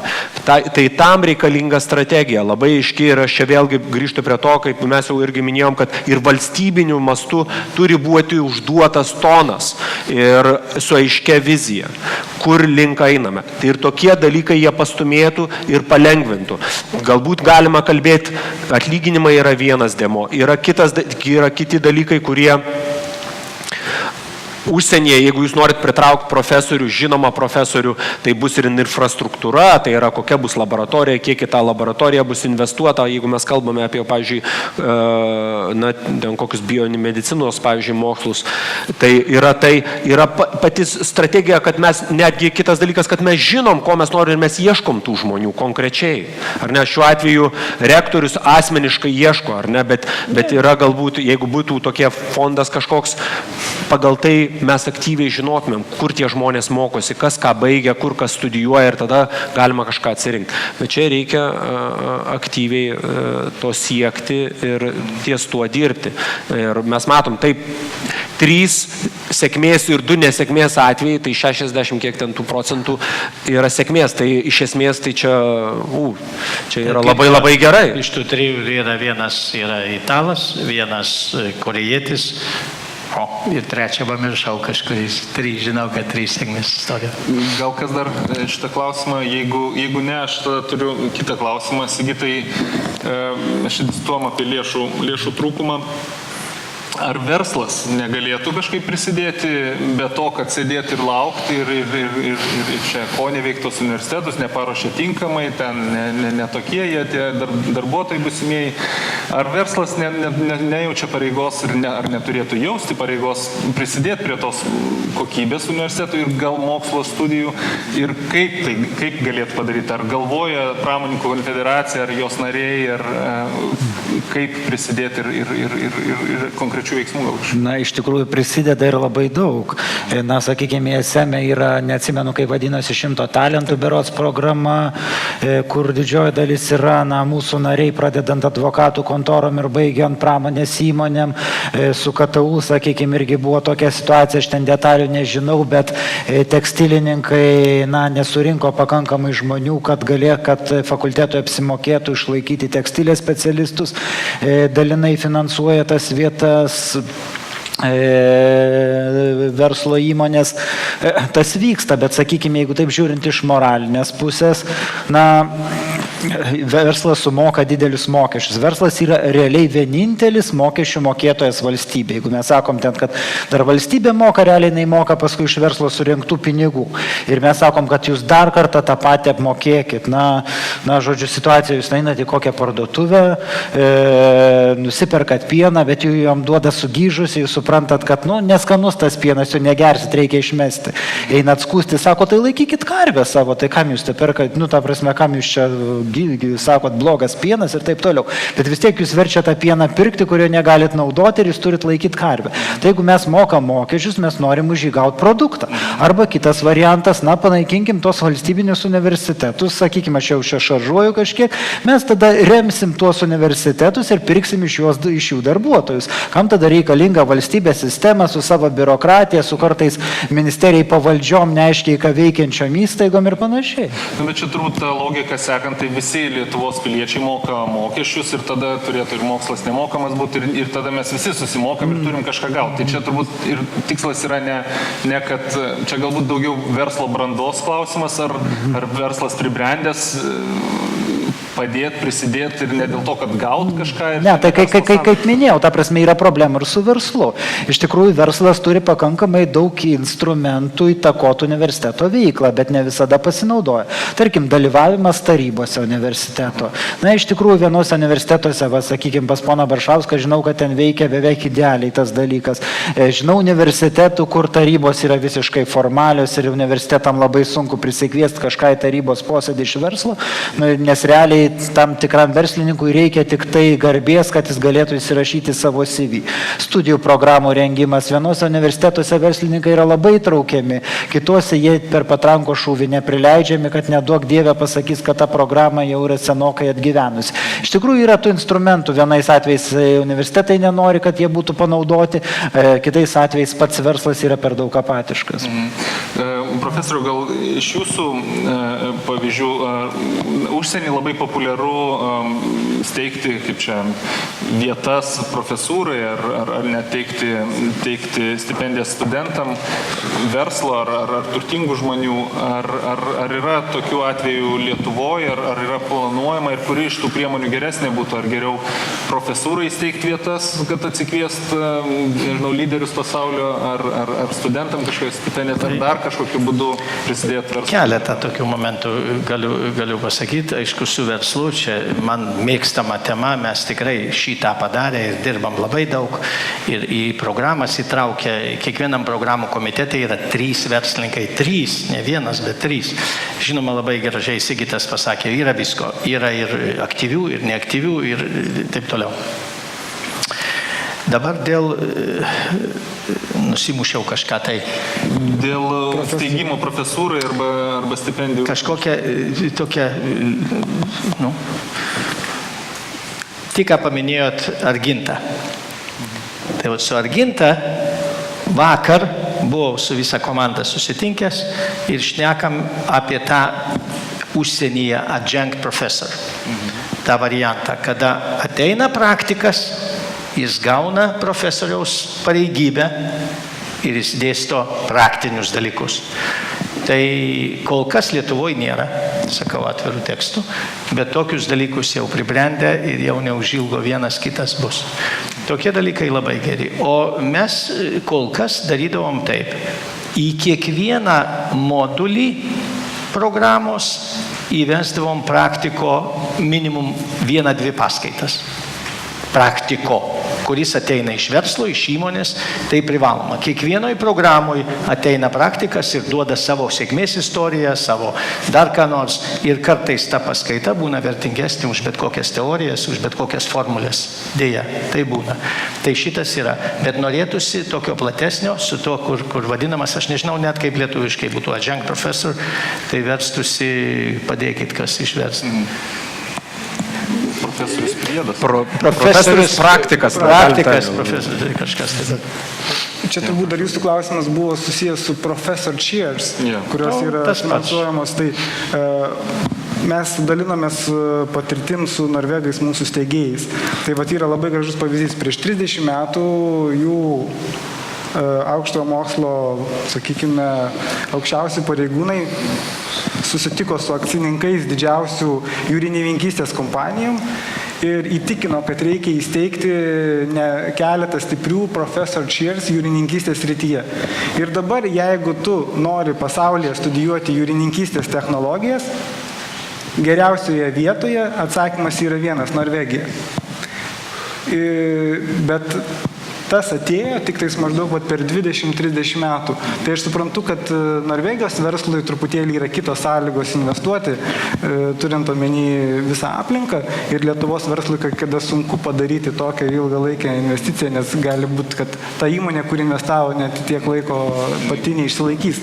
Bet jie įrodė vieną labai paprastą dalyką, kad šalies konkurencingumas tiesiogiai priklauso nuo aukščiausiai arba geriausio įmanomo išsilavinimo toj srityje, kurioje jinai nori konkuruoti. Ir tik tais labai dar noriu pridėti, kad reikia remti ne tik su verslu ir su technologija susijusius dalykus, bet taip pat ir su menais ir su humanitariniam studijom. Dėl to, kad jeigu mes sukursime bedvasius verslus, gaminsime atominės bombas, dėsime melaniną į pieną, kad jo rodikliai būtų geresni, nuo kurio paskui vaikai mirs, tai nebus tas verslas, kurį mes norime kurti, kuris yra tvarus ilgalaikė prasme.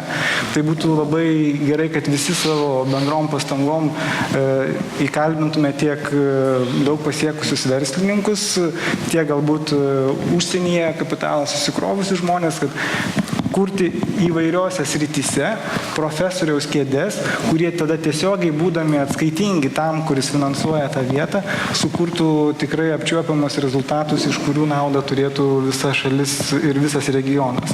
Ir tą reiktų pradėti dabar, nes tai trunka 20 metų. Taip, ir tą reikia pradėti dabar. Ir tada dar toks vienas klausimas. Neseniai šiais metais buvo patvirtintas neliečiamo kapitalo labdaros paramos fondo įstatymas ir žinau, kad keletas universitetų diskutuoja ir Vilniaus klubo nariai, kai kurie irgi prisideda prie to ir mūsų kontora irgi diskutuoja su universitetu vienu dėl steigimo. Ar tai nebūtų kažkoks tai sprendimas ir gal net ne tik, kad iš verslo į tą endowment fund įdėti pinigai, bet gal net, nežinau, provokuojančiai, gal valstybė vietoj ten tų dotacijų kasmet galėtų kažkokią didelę sumą įdėti ir tada ir tokiu būdu užtikrinti ir nepriklausomą universitetų ir galbūt ilgojo laikotarpiu užtikrinti tą, kaip čia, kapitalą ar finansavimą. Profesoriau, gal jūs? Čia daug dalykų. Ir tradicijos, ir kultūriniai dalykai, ir laisvi pinigai. Į neliečiamą fondą vis tiek dedi laisvus pinigus. Verslas tokio arba tikslinį, tas pats universitetuose. Tai daugiausiai yra toks. Mes su 2 profesoriais, atrodo, sutarę, su Amerikos. Labai įdomus atvejis. Viena mūsų garbės profesorė nutarė palikimą padalinti į 3 dalis. Vieną ten, kur jinai studijavo, vieną, kur dirbo ir vieną, kur dirbo mūsų universitete. Su sąlyga, kad tai būtų neliečiamam fonde. Va, tokių dalykų mes turim jau 2 ir abu iš Amerikos, tai tada mes galim kalbėti. Ir tada tas turėtų augti. Aišku, reikia dirbti su verslu, bet čia, kaip sakau, čia kultūra, tradicijos, čia nėra taip paprastai. Čia, jeigu, visi žinom, jeigu yra garbės reikalas, tai būna ir $100, bet kiekvieną metai savo alma mater nusiųst. Jau Amerikoje yra tokia tradicija. Mes neturim tokių tradicijų, bet jas turim puoselėti. Tai tokie fondai galbūt po truputį padėtų puoselėti. Ar ASM galvoja sekti VU pavyzdžių? Tai be abejo, mes analizuojam vadinamųjų endowment fond patirtį ir labai noriu pritarti kolegai Petrui, mes tuo pačiu analizuojam Europos ir Šiaurės Amerikos patirtį. Tai Europoje, sakykime, tas pats Oksfordas, jisai gauna tik tais kelis procentus pajamų iš fundraisingo, tuo tarpu, kai Harvardą, jeigu paimti, jie faktiškai galėtų net neimti studijų mokesčio ir jų balansas dar būtų teigiamas. Tai labai skirtingos tradicijos, bet mes jas galime keisti. Ir endowment fund yra vienas iš tokių labai puikių mechanizmų, leidžiantis galų gale realizuoti to, ko mes visą laiką siekiam, tai yra ne studijų mokestis turėtų būti, o sėkmės mokestis. Jeigu tu baigiai aukštąją mokyklą, kuri labai daug davė tavo gyvenimui ir tavo karjerai, tai tu po kurio laiko esi pajėgus įdėti didelę sumą į endowment fund, iš kurio aukštoji mokykla finansuos tuo metu atėjusius žmonės, kurie neturi iš ko mokėti, nes jie dar yra jauni ir galbūt jų tėvai negali savo to leisti. Kai jie pabaigs ir jie įgys pakankamo kapitalo, jie galės investuoti. Tada susikūrė toksai labai gražus uždaras ratas, kuris leidžia aukštosiom mokyklom turėti daug nemokamų vietų gabiausiam studentam, prisitraukti geriausius dėstytojus iš viso pasaulio, dėl to, kad endowment fund jisai kaip nemažėjantis, o išmokas darantis tik tais iš prieaugio gali tą užtikrinti. Aišku, jį reikia valdyti gerai.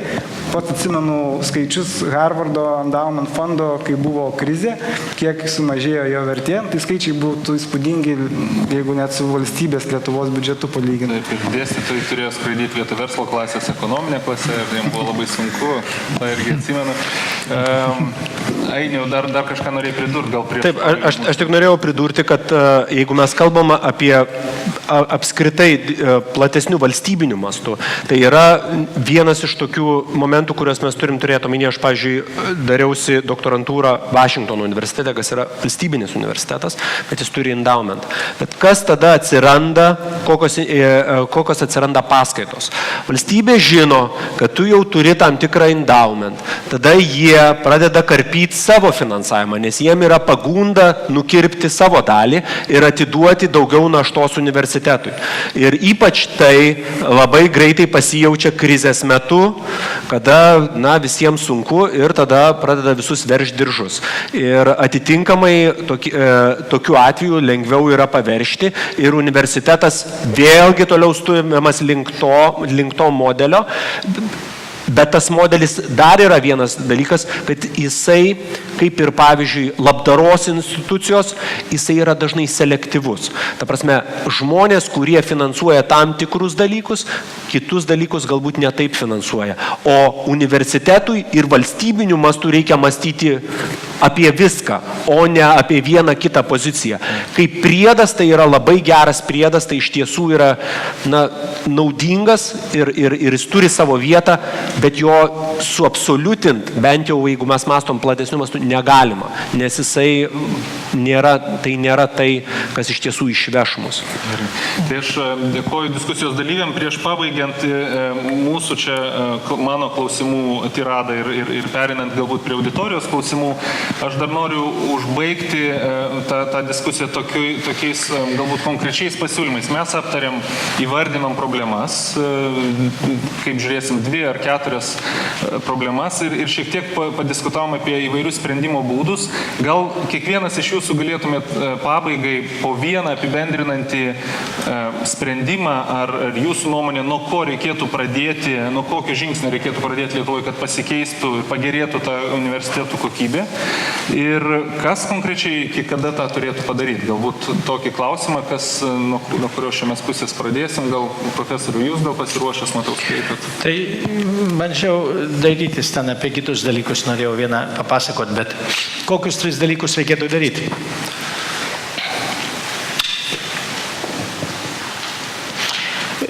Nežinau, ar tai dalykas, bet pirmiausia, man yra tikrai aišku, kadangi privatus universitetai sudaro, jeigu neklystu, 2% grubiai.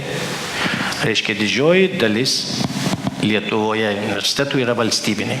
2% nuo viso skaičiaus? Taip. Tai išvada kokia? Be valstybės įsikišimo ir strategijos didesnio proveržio, didesnio pokyčio nepadarys. Tai reikia dirbti su valstybiniais dalykais, tiek su ministerija, tiek su Seimu, tiek su prezidentūra. Dabar ką konkrečiai? Tai mes šiandien jau apkalbėjom. Turbūt pirmiausia bandyčiau finansavimo sistemą keisti, ar modifikuoti ją, sakykime, gal tai per skambiai, kuri būtų orientuota į kokybinius dalykus.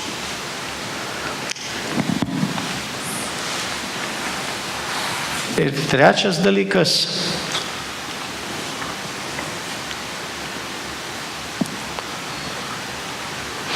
gal čia pagrindiniai. Pradėčiau nuo darbo su valstybiniais dalykais, kad būtų įtaka, kad būtų valstybės įsikišimas. Antras, nuo finansavimo. Nuo pagrindinis dalykas būtų finansavimas. Nuo jo. Aš gal pradėsiu netradiciškai. Kai mes galvojame, ką galėtume pakeisti, tai turbūt kiekvienam svarbiausia pagalvoti, kaip aš galiu pasikeisti, kad prisidėti prie to bendro tikslo, kurį mes sau keliamės. Tai kiekvienas Lietuvos pilietis, būdamas labiau sąmoningas ir labiau reiklus, galėtų padėti visai aukšto mokslo sistemai keistis. Ir tada tuo pačiu, jeigu jau žiūrėti valstybės lygmenių, tai be abejo labai reikėtų aiškių apsisprendimų strateginiam lygmenį, kiek mes norime turėti tarptautinių studentų ir kokių, kiek mes norime turėti tarptautinių dėstytojų ir kokių, kokią mes norime turėti mokslo kokybę.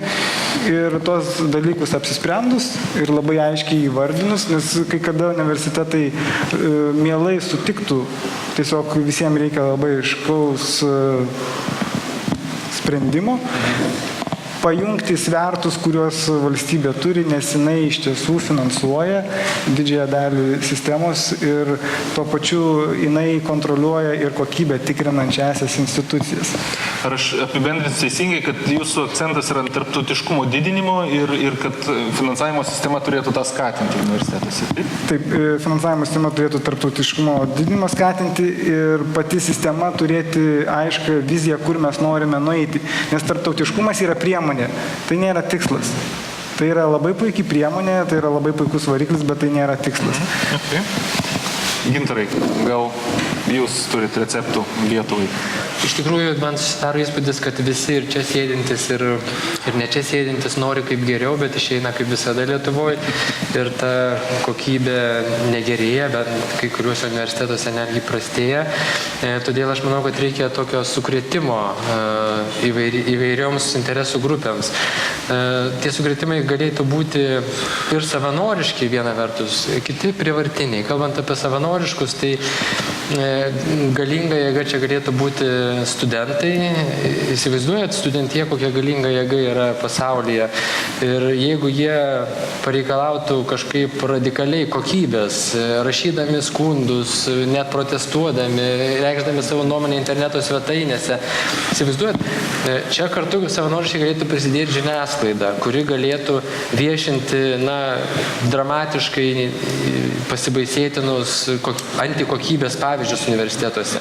Kaip ten daktariniai darbai atrodo, kaip ten ginasi, kaip ten antikokybės pavyzdžius, broko pavyzdžius žiniasklaida galėtų viešinti ir tas viešumas būtų didelis nepatogumas universitetams ir kitoms aukštosioms mokykloms. Jie negalėtų slėptis, tylėti, taip kad kažkaip turėtų reaguoti. Jeigu dar savanoriškai koks darbdavys iššoktų ir pasakytų, brangieji, aš esu stambus darbdavys, aš nepasitikiu šitų 3 universitetų absolventais, jų nepriimsiu į savo nei vieną darbo vietą, o šitų 3 pasitikiu. Nugriūtų, žinokit, čia kažkas įvyktų Lietuvoje, čia apsiverstų, žodžiu, čia įvyktų kažkoks sujudimas, tikrai. Bet reikia kažkokio drąsaus darbdavio. Kalbant apie prievartinį kažkokį, tarkime, inspiravimą pokyčių, tai rektorius Baršauskas minėjo, kad reikia ministerijos, kad ji imtųsi veiksmų, keistų finansavimą, bet mes matome, buvo ministras Steponavičius, yra Pavalkis, o jie laukia, kol universitetai keisis.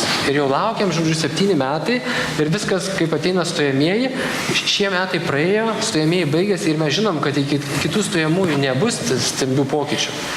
Tokie kosmetiniai.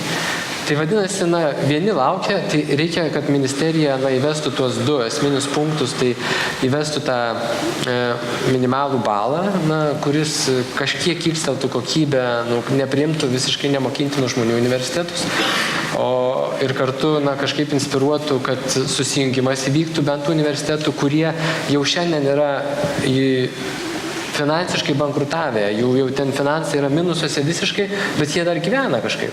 Yra tokių universitetų Lietuvoje ir juos leidžia jiems gyventi. Galėtų kažkaip priversti juos susijungti. Ir dar į ką reikėtų remtis, tai aš įsivaizduoju į alumnus, ką minėjo rektoriai, tai yra tikrai daug pasiekusių ir protiškai, ir versliškai, ir finansiškai alumnų, kurie nori, gali prisidėti prie įvairių aukštųjų mokyklų klestėjimo ir savo žiniomis ir finansais. Pats šviežiausias pavyzdys, Harvardas gavo 350 milijonų. Tai ir Lietuvoje yra tokių, kurie visai sutiktų ir ateit pasidalinti savo mintimis ir atsiųs savo departamentų vadovus ir finansiškai prisidėti.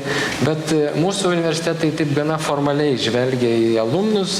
Mes kaip domėjomės, tarkime, daugiausiai pasiekusiais alumnais, tai jie kažkaip pasidarė tokius sąrašus su klausimu, kaip jūs bendradarbiaujat. Nu, tai ten alumnų klubas yra, jie ten kažką susirinka, kažką paveikia. Profesoriu, reikia iš Kinijos studentų priimti, nes Harvardas tą 350 milijonų injekciją gavo iš Kinijos studentų. Tai mes tą darom ne iš Kinijos, bet, pavyzdžiui, vien mechanikos fakultete šiandieną yra 200 indų. Prašau. Tai tas vyksta, bet vėl yra kokybė tų studentų, bet aš noriu patikslinti, nenorėjau čia uzurpuoti laiko ir dėl alumni galėčiau daug ką papasakoti, čia panašiai kaip su Endowment fondu, nėra tradicijų, nėra taip toliau kultūros, bet pagrindinį dalyką, dėl ką bandžiau sakyti, per ką valdyčiau, per finansinę sistemą, tą turiu omeny. Plačiaja prasme, tiek integracija universitetų, tiek kokybė, tiek profesūra, tiek plačiaja prasme bandyčiau per šitą, nes kitaip gražiuoju, kaip jūs ten galvojat, kad su universitetai susitars. Nesusitars, aš jums tikrai sakau. Ok, tai Gintaro receptas yra studentų maištas vienas, ir tada minimalus balų įvedimas ir privartinis susijungimas, ar ne? Sigitai, jūs... Aš gal, kadangi čia viskas išsakyta, tai tiesiog pakartosiu šiek tiek, kad matau dvi pagrindinės jėgas, kurios galėtų pakeisti universitetus. Viena jėga iš viršaus, tai valstybės politika, valstybės pirmiausia finansavimo politika. Antra, tai yra jėga iš apačios patys studentai. Ir didžiausia problema su studentais, kaip čia ir kolegos minėjo, jų motyvacija. Bet iš tikrųjų išlipsiu šiandien dienos temos, bet mes neturim visiškai motyvacinės sistemos Lietuvoje. Formaliai labai daug išleidžiam struktūrinių fondų lėšų, bet už jas realiai niekas nevyksta. Ir kai žmogus renkasi kur stos, dažniausiai jis tai daro paskutinę minutę. Ir kai jo paklausi, kuo skiriasi filosofijos studijos nuo inžinierijos, na, jis paprastai sako, pažiūrėsim, kur čia lengviau įstoti ir tada jau žiūrėsim, ko jie čia skiriasi. Tai manau, kad turėtų būti sistema nuo vaikų darželio, ta prasme, kad vaikas, buvo labai gera idėja berods Steponavičiaus ar Bacio, kad vaikas iki 12 klasės prisiliestų bent prie 10 profesijų, tai yra nueitų pas tėvą, pas mamą į darbą, pas draugo tėvus ir taip toliau. Turėtų būti kažkokia sistema, kad vaikas nors kažkiek gaudytųsi, kuo jis nori būti. Tada jis atėjus universitetą jau galės spausti iš apačios. Tai jūs paminėjot, kad iš apačios studentai ir iš viršaus valstybė turėtų per finansavimo politiką. Kiti kolegos minėjo dar ir verslą. Kažkaip jūs verslą čia nutilėjot. Verslas ir taip aktyviai dalyvauja. Jeigu pažiūrėtumėt, kas yra universiteto tarybose, yra verslo, pažangus universitetai įsileidžia, sakykime, yra universitetai, su kuriais tikrai mes matom didelę pažangą, yra universitetai, kurie, užsispyrę viską gali, žino geriausiai ir verslo reikia tik tai, kai formaliai uždeda parašą. Sakykime, aš labai džiaugiuosi tuo pačiu KTU, VGTU, ESM ir kai kuriais kitais universitetais, kur tikrai mes matom pažangą ir tikrai daug ką padarysim. Ir, jau tas verslas savaime dalyvauja. Už tai jau šiandien dienai nematau tame didelės problemos. Ainiau? Aš nieko naujo tikrai nepasakysiu, pritarsiu turbūt profesoriui Maršauskui.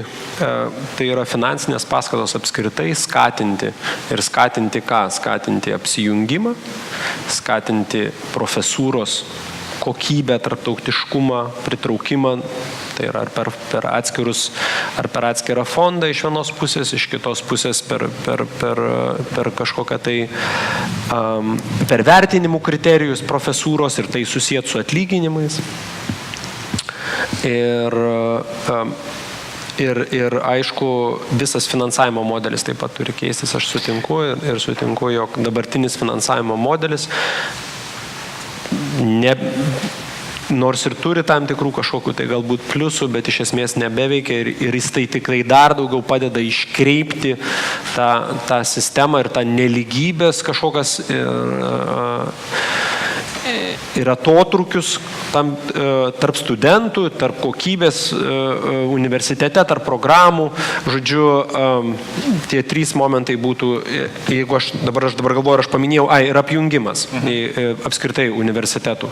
Ta prasme, taip, ir juos reikia stambinti ir čia nėra jokios kalbos, bet tai, aišku, geriausias metodas tai būtų per kažkokias finansinės paskatas tai daryti, bet mes tikrai kaip šalis nepakonkuruosim tarp tarptautiniu mastu, jeigu mes turėsime 45 universitetus tokioje šalyje, ar kiek jų ten dabar yra, ir visi bandysim atsiriekti ir konkuruosim, Stulginsko ten kokio universiteto lygiai, aš atsiprašau įvardinti vieną ar kitą. Nenoriu labai, bet apskritai. Neperėm prie asmeniškumo, aš tada dėkoju dalyviam ir tikiuosi, kad dalyviai Vilniaus klube čia salėje dar turi jėgų ir turi klausimų ir jos sužadino jų mintis įvairūs pasisakymai ir yra klausimai, prašom, yra mikrofonai, prašom palaukti mikrofoną, pakelt ranką, kas norėtumėt užduoti, garbingai publikai klausimų, tikiuosi jų yra. Ačiū labai, Kęstutis Eidukonis iš Amerikos ir dabar esu dėstytojas, apie kokį kalbėjot. Dėstau lyderystę Kazimiero Simonavičiaus universitete ir labai pilnai sutinku su visu tuo, ką jūs esate pasakę šiandien. Ačiū labai. Ačiū. Dar matau klausimų čia. Saulius. Saulius Vengris. Girdėt mane? Dailės akademijos prorektorius. Aš ne tiek klausimą, bet kadangi jau beveik 2 valandas žiūriu į Trinity plakatą, kuriame siūloma solutions sprendimo, tai sprendimų čia buvo pasakyta daug ir aš negaliu visiems nepritarti, bet jie gana sunkus ir sudėtingi. Aš turiu vieną citatą iš Lietuvos Respublikos vyriausybės programos, kuri vadinasi Aukštojo mokslo politikos pertvarka. Ir pacituosiu 3 daiktus. Pirma, atsisakysime vien tik laisvosios rinkos principais grindžiamos studijų krepšelių metodikos. Antra, sudarysime ilgalaikės sutartis su aukštosiomis mokyklomis, kuriuose bus nustatyti strateginiai tikslai ir taip toliau. Ir trečia, atsisakysime studentų skirstymo į mokančius už studijas ir už jas nemokančius. Nustatysime visuotinę metinę studijų įmoką, kuri bus vienoda visoms studijų programoms ir nedidesnė negu vieno vidutinio mėnesinio darbo užmokesčio dydis. Čia yra Lietuvos Respublikos vyriausybės programa. Mano solution arba siūlymas būtų, kad, pavyzdžiui, Lietuvos universitetų rektorių konferencija su Petru priešaky paklausimą vyriausybė oficialų, kaip vykdomi ir kada bus įvykdyti šitie įsipareigojimai. Ačiū. Galiu reaguoti trumpai. Tai mes paprastai rektorių konferencijoje, jūs, Sauliau, labai gerai žinot, nėra paprastai ir nuomonės išsiskiria. Ten konsensuso labai retai kada prieinam. Ir dėja, kas liečia universitetų finansavimą, mes balsavom vienbalsiai. Kaip nekeista, o balsavom būtent už tą socialiai teisingiausią variantą, kada ne toks, kaip ten paminėtas vyriausybės, reiškia, programoje, kada mokestis absoliučiai visiems įvedamas, kada maždaug nuo 1000 iki 2000, kaip minėjau, o likusi dalis valstybinis finansavimas. Balsavimas buvo vienbalsis. Taip, kad mes galim tik tą priminti, kaip mes nutarėm. Ne kaip mes, tai yra rektoriai balsavom, bet kaip vyriausybė vykdo savo programą. Taip mes šitai nelabai pritarėm, kas ten yra. O čia yra problema. Vyriausybė tai yra strateginis mūsų planas. Dar čia buvo klausimas vienas. Juozas Dingelis, Lietuvai pagražinti draugiją. Labai dėkoju už tą nuostabų vakarą ir tokias įdomios temos.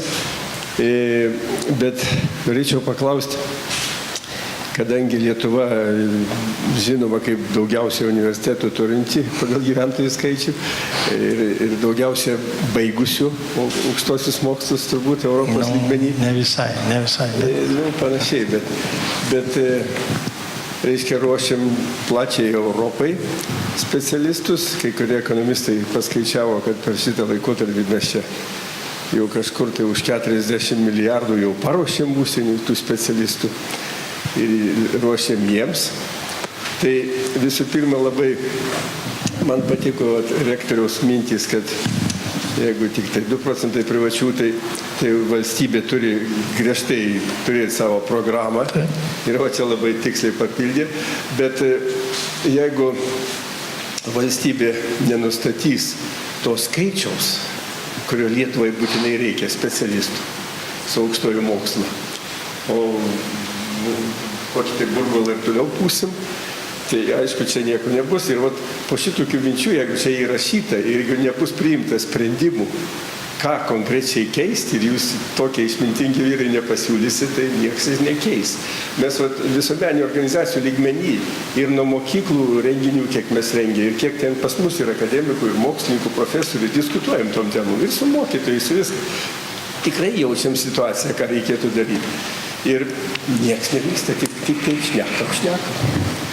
Tai reikėtų gal be streikų, be revoliucijų studentų, bet konkreti programa užduoti vyriausybė ir jums su jūsų mintimis, su jūsų pasiūlymais. Tai labai ačiū. Gal kas dar turit klausimų? Jeigu, nežinau, neturim klausimų, tai aš tada siūlau diskusijas pratęsti jau mažuose. Ainiau, dar. Aš turiu klausimą Petrui. Man pats brangiausias vardas, ne tie, tik aišku dabar įrašą, negalėčiau taip sakyti, tie titulai, vardai, man Petras yra. Gerai. Tai turiu tokį klausimą. Kas trukdo, jeigu visi universitetų rektoriai pasirašė po šito, kas trukdo padaryti šitos pokyčius? Konkrečiai, pavyzdžiui, dėl finansavimo modelio pakeitimo. Jeigu visi pasirašė, visi sutinka universitetai. Ir nesinori uzurbuoti laiko vienam kalbėti, ką kolega sakė, mes siūlom, į ne vieną dalyką siūlom, bet ne visada mus girdi. Tai tą visi mūsų kolegos gerai žino šitą. Bet kas yra labiausiai prieš? Ta prasme, tai yra partinė problema? Ne. Čia tada ėjo, jeigu atsimena, tie 3 variantai modeliai, kada turėjo vyriausybė apsispręsti, kurį bandyti pasiimti ir paklausė mūsų ale kaip ekspertinės organizacijos, į ką mes. Ir mes vienbalsiai pasakėm, šitas.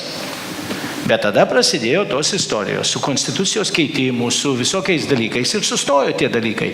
Reiškia, atsakydavo taip, šitą koaliciją konstitucijos nepakeis. Tai ką dabar daryti, mums pakelt studentus, vesti į gatves, kaip elgtis, ką daryti. Tai aš pasinaudodamas moderatoriaus teisę norėčiau suteikti dar paskutinį klausimą poniai.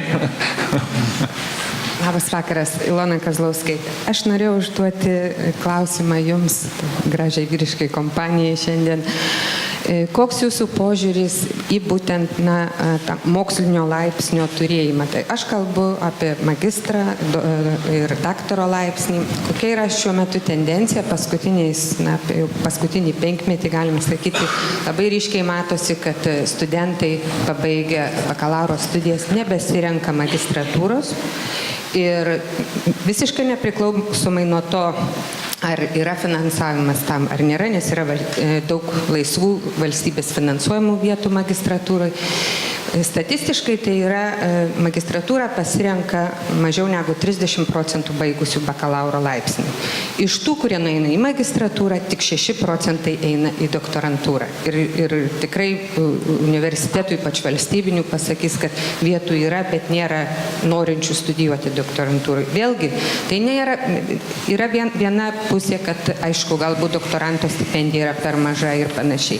Aš norėjau paklausti, koks yra verslo požiūris. Šiandieninė tema yra lyderiai. Ar lyderis turi būti išsilavinęs aukščiau negu ta didžioji masė, kuri pabaigusi bakalaurą nueina dirbti į tą patį verslą, į tas pačias įmonės ir panašiai? Iš tikrųjų, įmonės vadovų požiūris paprastai būna, labai pragmatiškas. Įmonės vadovo požiūris būna paprastai pragmatiškas, ką tas žmogus sugeba. Dabar, žinot, gyvenam tokiai visuomenėje, kad mes galim tiek, kiek išmokina universitetas, jeigu, esam pakankamai, turim daug laiko ir motyvuoti išmokti ir savarankiškai. Yra tie atvirieji universitetai, sakykime, yra daug internetinių portalų, kur Yale'is, Stanfordas ir taip toliau publikuoja savo paskaitas, kurios yra visiškai, šviežios, tarkim, šių praėjusių metų ir panašiai. Ir darbdaviui nelabai svarbu, kiek tu tų popierių atsineši, tuo labiau, kad, tu dažnai tas popieris būna labai nekokybiškas. Mes žinom, kad kai kurių universitetų, kaip kolega sako, jeigu pasakytų darbdavys, kad iš jų nepriema.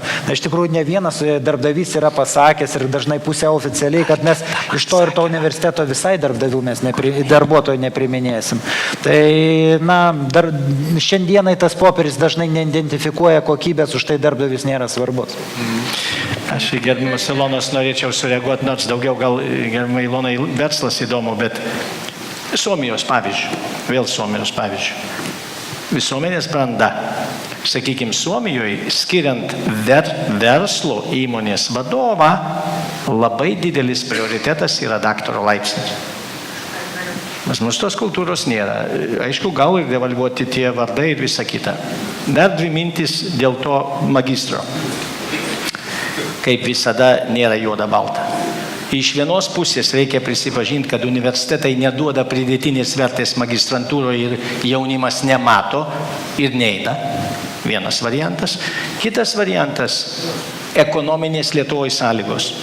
Labai dažna verčia po bakalauro, aš daug su jaunimu šnekos. Sako, magistrą aš atidėsiu vėlesniam laikui, šiandien aš einu dirbti.